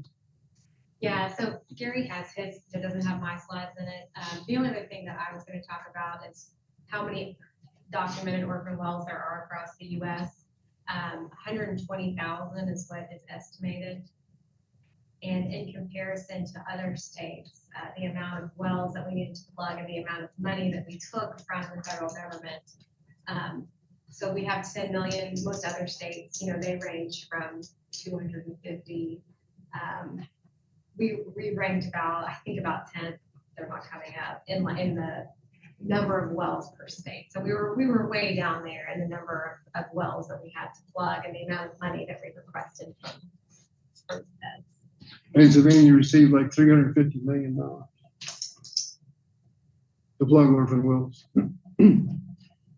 Yeah, the total program is 658 million across the US is what the feds put for plugging. So, okay, roll those videos. Well, so I've got your parts not here. Yeah. Still. Yeah, but I covered it. Yeah, I'll cover my toe. Okay. We've got all types of orphan wells. Some still have tubulars in them, and some are out in areas, obviously. And then North Arkansas areas that'll be covered under the next grant, performance grant, where they'll come with an active plugging program there as well. And tank barriers that we're removing, quite a few tank barriers are still out in the woods. It's amazing what you can find when you get out there and start walking, and when you de-water and find things and all. And some sort of look like an old tree stump maybe out there, but do have some problems that we're taking care of. I think of the 250 wells we have left to plug, 80 of them are in North Arkansas, I believe. Our gas wells, the rest are in South Arkansas. Yeah, there's 40 or 50 in Washington County and another 20 over in Madison County, probably Jason. I'm trying to go, because we did demographics when this started, about projects coming there. So those are mostly up on the shelf. Mm-hmm. Old Van Oil Company, quite a few, Spate Oil Company, and all up that way. one of the problems we have in North Arkansas is a lot of landowners do not want the well plugged. That's for sure. Yeah. Thanks. So we're going to have to address how we do that, because if we don't plug it, and the next landowner wants a plug, I don't know. I can put a bond up. Keep it. Well, we're gonna have to address that program, because a lot of wells, they think they have value, so they're not letting us on the plug. Think of them as their well. Mhm. So when you compare it to hooking up propane or whatever remote like that, Right. it's a real deal. So again, we started this, Larry started when he came in 2005, we started an annual well fee program, which led into funding, and so we have a plugging program and all, and the numbers are dynamic. These were changed already. 459 was remaining at one point. We plugged over 600, and some of you, maybe all of you during a past AOW hearing saw this picture. Some people might still find it amusing if they hadn't seen it, because inspector went out there. It's amazing how the well blends in with the tree, or the trees blend in with the well, and then you got Taz sitting up there. That joke was on guard duty. So, and again, annual well fees, fund transfers for our budget have historically fed our plugging program. 4 now 5, I think, for plugging contractors, and basically do this on time and material rates. And then we create plugging models and select contractors from those plugging models using their time and material for each one to get a low estimate of plugging, and usually for that contractor. Notice to proceed. Done a lot of tank failures for pit sites. We've done a lot of these tank failures in Stevens prior to get to them. Typically, silver oil, you had to have them out on weak ground, high ground somewhere to sell oil. So we've already taken care of a lot of tank failures. What we're getting, old rock was left in the woods. And just real quickly going back, 7, 8 years, I don't know. Nice scene, but we had North of the well right at the tip of Calhoun County. Union County on the other side of the Washita River, and Bradley County on the other side of Memorial Bay Creek. And I got in a boat with a former employee, and we paddled up the creek, and as Larry said, we'd say down the creek. It took him about 5 years. It's still in my neck, too. It's a creek. I always talk about that's what happens to your neck. It's a creek. Anyway, got out and walked in the woods a short ways to find this well. So sort of had to jump into action, because it was actually a very dry summer. We built a road, about 2.7 miles, I think, of road. Made mention of deer hunter / farmer that sort of ended it, that had a 3-cylinder Dusel tractor. Anyway, however you pronounce that, I'm trying to remember. He jumped on the tractor and said, "Follow me." So that's what we did. We wound up through there and came out of the campsites, and found our way into that well and built the road and connected to it, and rigged up and got it plugged. Andrew's already talked a little bit about the IIJ grant money that we applied for and received $5 million. So there's that part. We already talked about that. Finally got started. Got us a yard so we can house equipment, rock product, accurate, keep it close by. Good meeting place as well. That's sort of leading into one of the areas of the swamp, and that was, I might have said already, one of those defining moments. I've done a lot of my career here, but I was fixing to walk through that, and I thought, this was just last summer. I was thinking, what the heck am I doing? Yeah. Don't I have people for this? But yeah, so I followed the nuisance animal control guy. Was a kid in a candy store. This was his work and everything. He took off from that stuff. I took off behind him. I said, "Well, I hope they get you first." Some evidence of roads were there, but you can see where the water's been on the left. All of that is basically dead vegetation. And we had a lot of water backed up in places, and a lot of swamps. And a lot of beavers that have controlled the area for probably 30 years now. So, day one, start with a very large dam that was about head high, holding back a lot of water, and we needed to remove it. And we don't have any sound. Yeah, but anyway, this was the very first one, and Director Bengal might have been curious if I knew what I was doing or what we were doing, so I had him on FaceTime so he could observe that, everything was gonna be okay when we start talking about using explosives down here. A large body of water. This is one that the small one that they blew out, and then they get out there and break it out all. This was a good decision early on. Big mulching machine. Typically we use, like everybody in the industry, bulldozers, tractors, move vegetation, move the trees out of the way.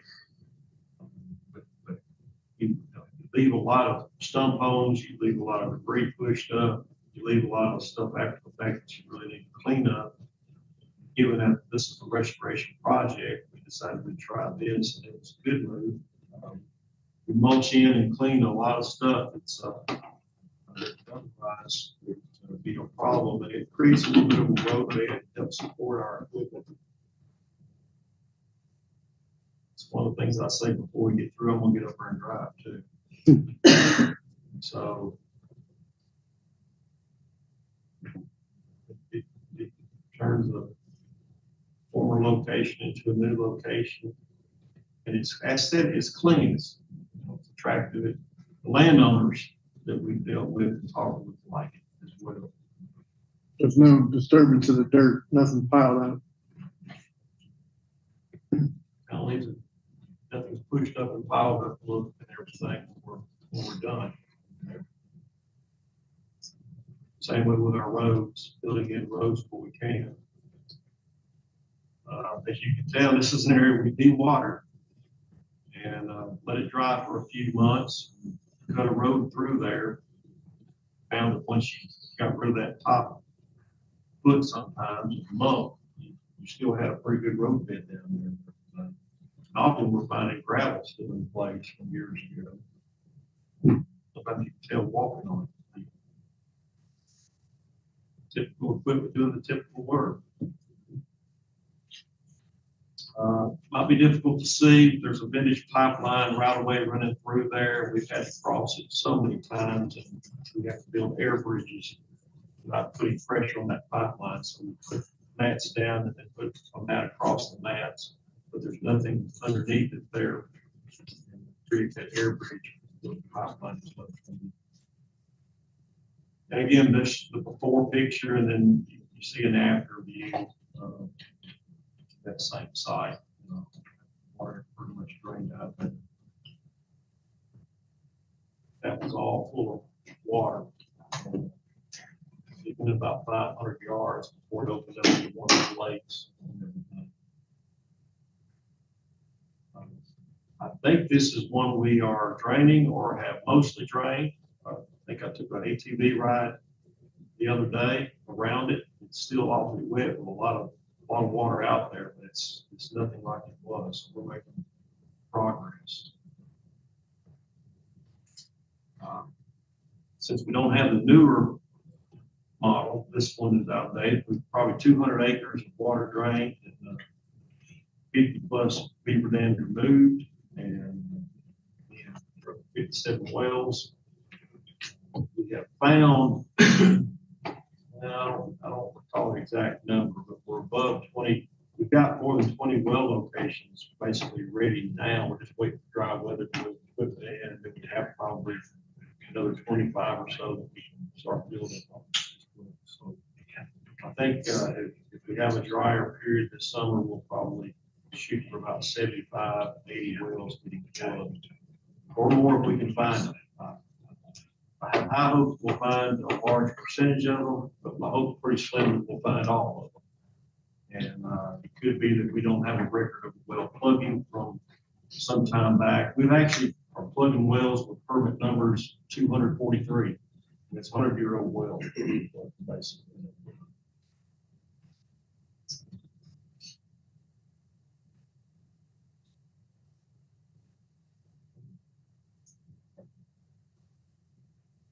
It's still for a minute. That's all.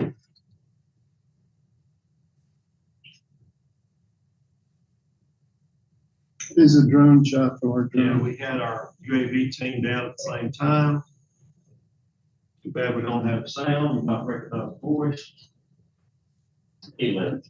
He didn't want to be incriminated. But,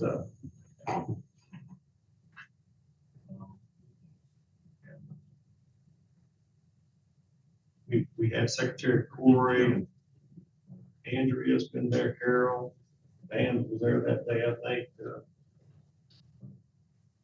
Dan Jilkington was also there. The staff, let's see. Lauren Ballard.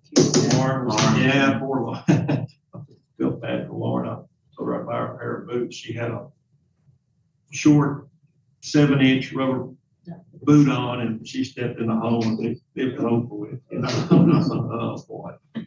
And that was in July and I followed them everywhere. Of course, I would have anyway, but I was looking for other things, more worried about what we might encounter. But we had an encounterless day. That's why, so everything went well. Everybody, I think, had a pretty good time. Survived the day. And since then, we've had the governor now, and she was interested in our project. Took some time out. Her busy schedule. Got to have a blast that day herself. I'll tell one story that everybody that was there knows. We had more people come and sort of were following than we anticipated. Having trucks, I had trucks and side by sides for everybody. Skip the blast there, Jim. For the head count, we had more head count. So as I was walking back, trying to make sure I had enough truck space for everybody, I hear my door slammed with my truck and taking off, and the governor's driving my truck. Her group's gone. And didn't know where they were going, but they were gone. Shane was in the truck. He called me and he said, "Now where are we supposed to go?" She had an opportunity to drive our here side by side. A few times. So that all worked out. She had a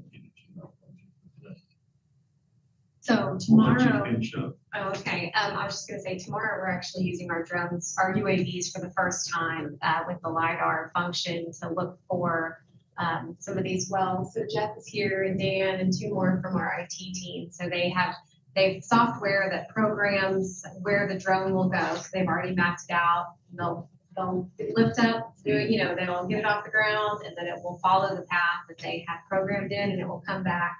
And so then we'll have to interpret the data, which I hear is not as easy as I thought. I thought it would say, well, here, but apparently it's more complicated. So, but we're excited to start using that software. It's something new for our team. They've had some training from the manufacturer. So, and it will cost us about $2,000 a well to monitor for methane. So that's one thing we forgot to talk about. We'll have about $250,000 invested just in methane monitoring, which we'll put out for bid for contractors in the state that monitor for methane. And an unknown amount for the archaeologic, historic preservation inspection of the well site. Yes.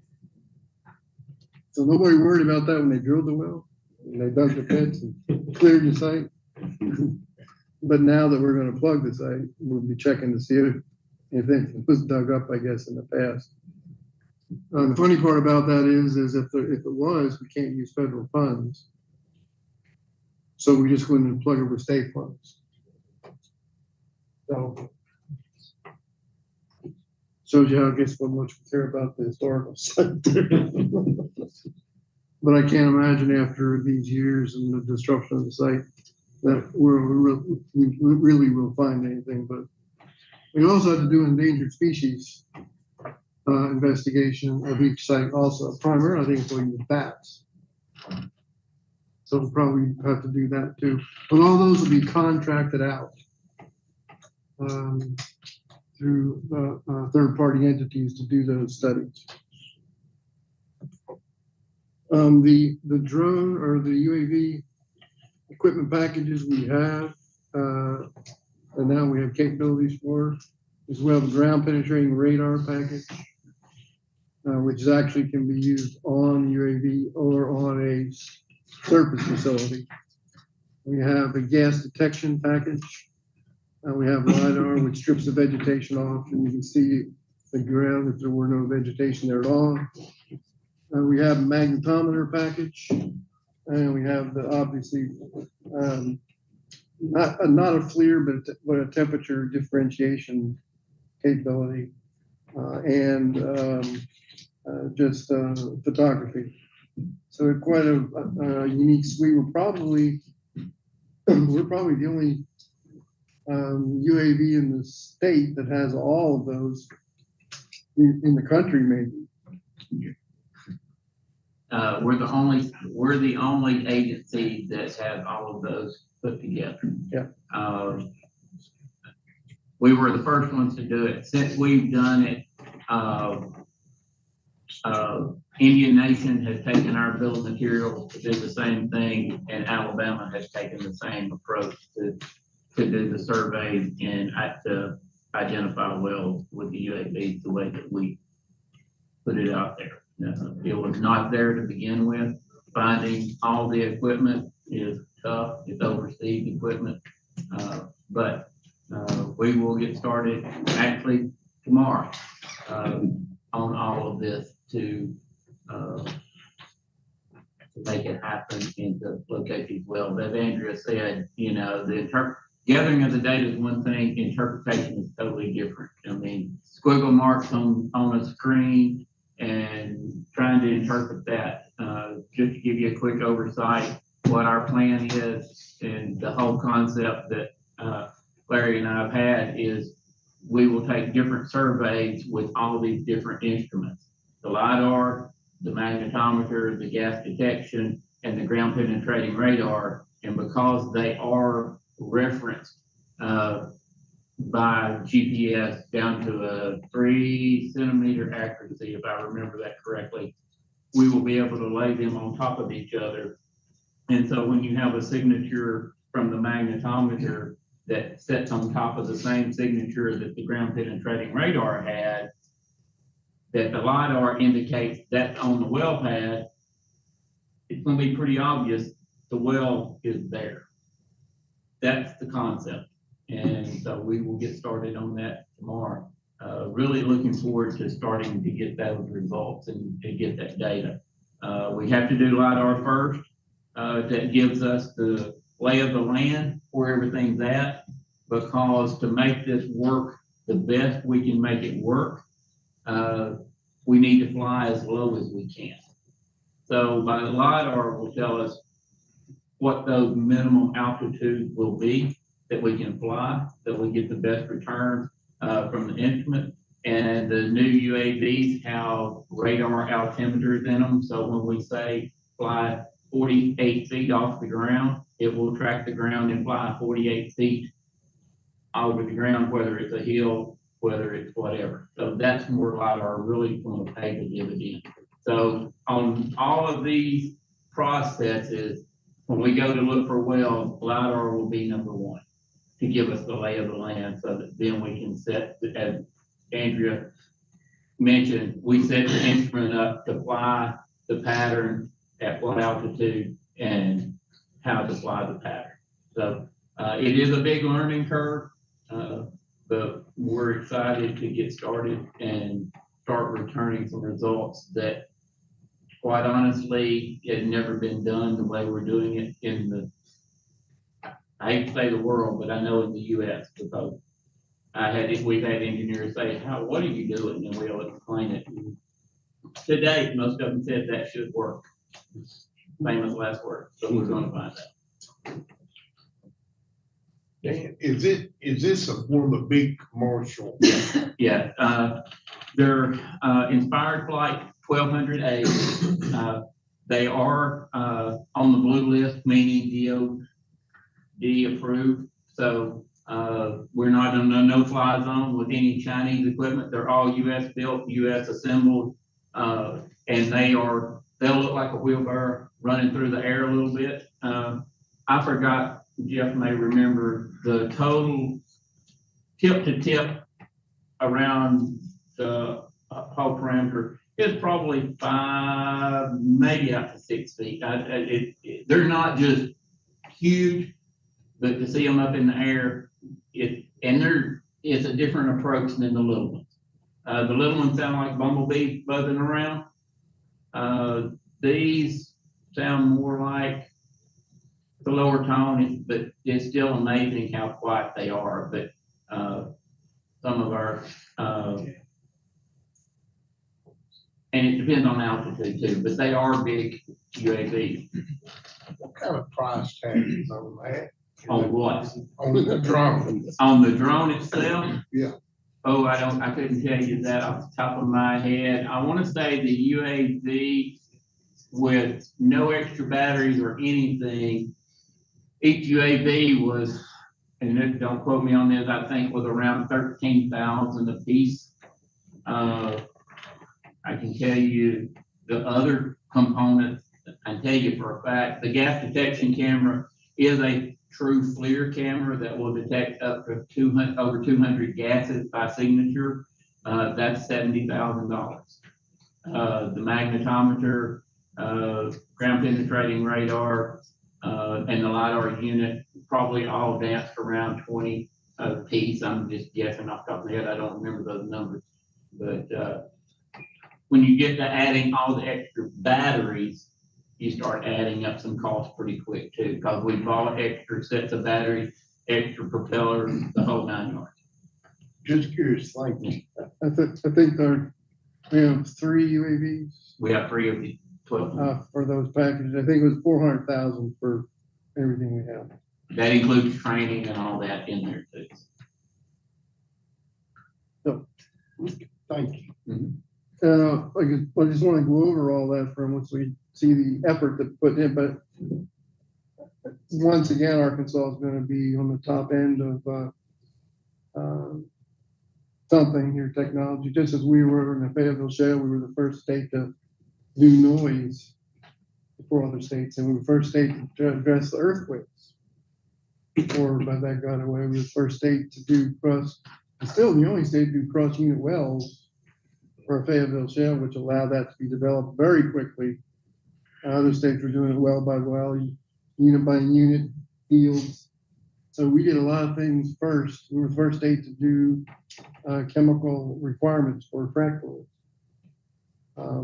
So we've been the first in a lot of different things that's really helped the state take advantage of what resources we have. And this is just another example, taking advantage of what the opportunities there are to have a great capability here for the state.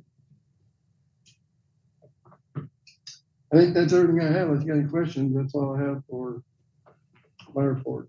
But since we had some time, I want to go over some of those things that we normally don't discuss.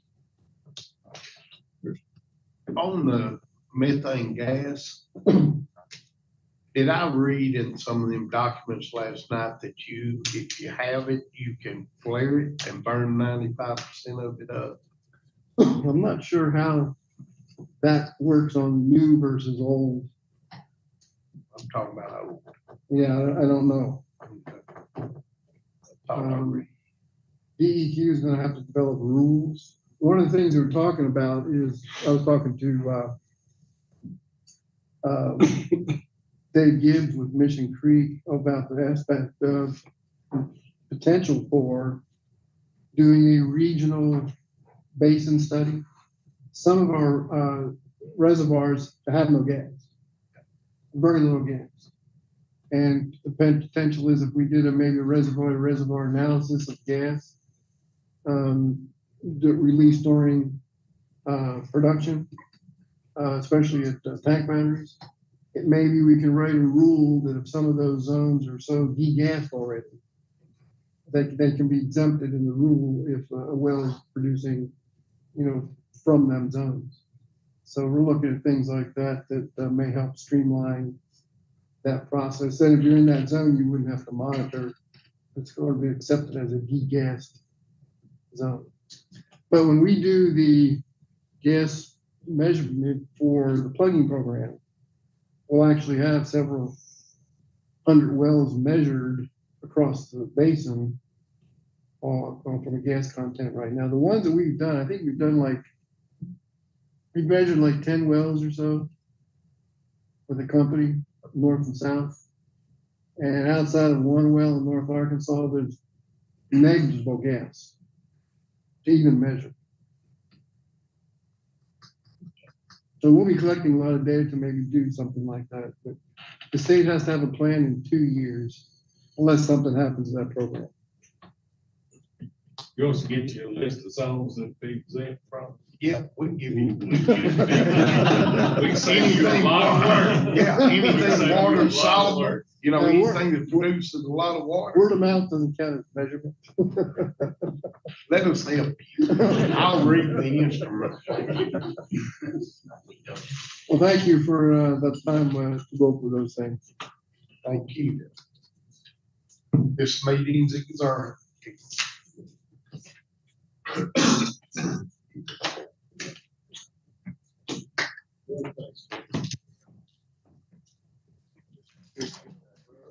Yeah.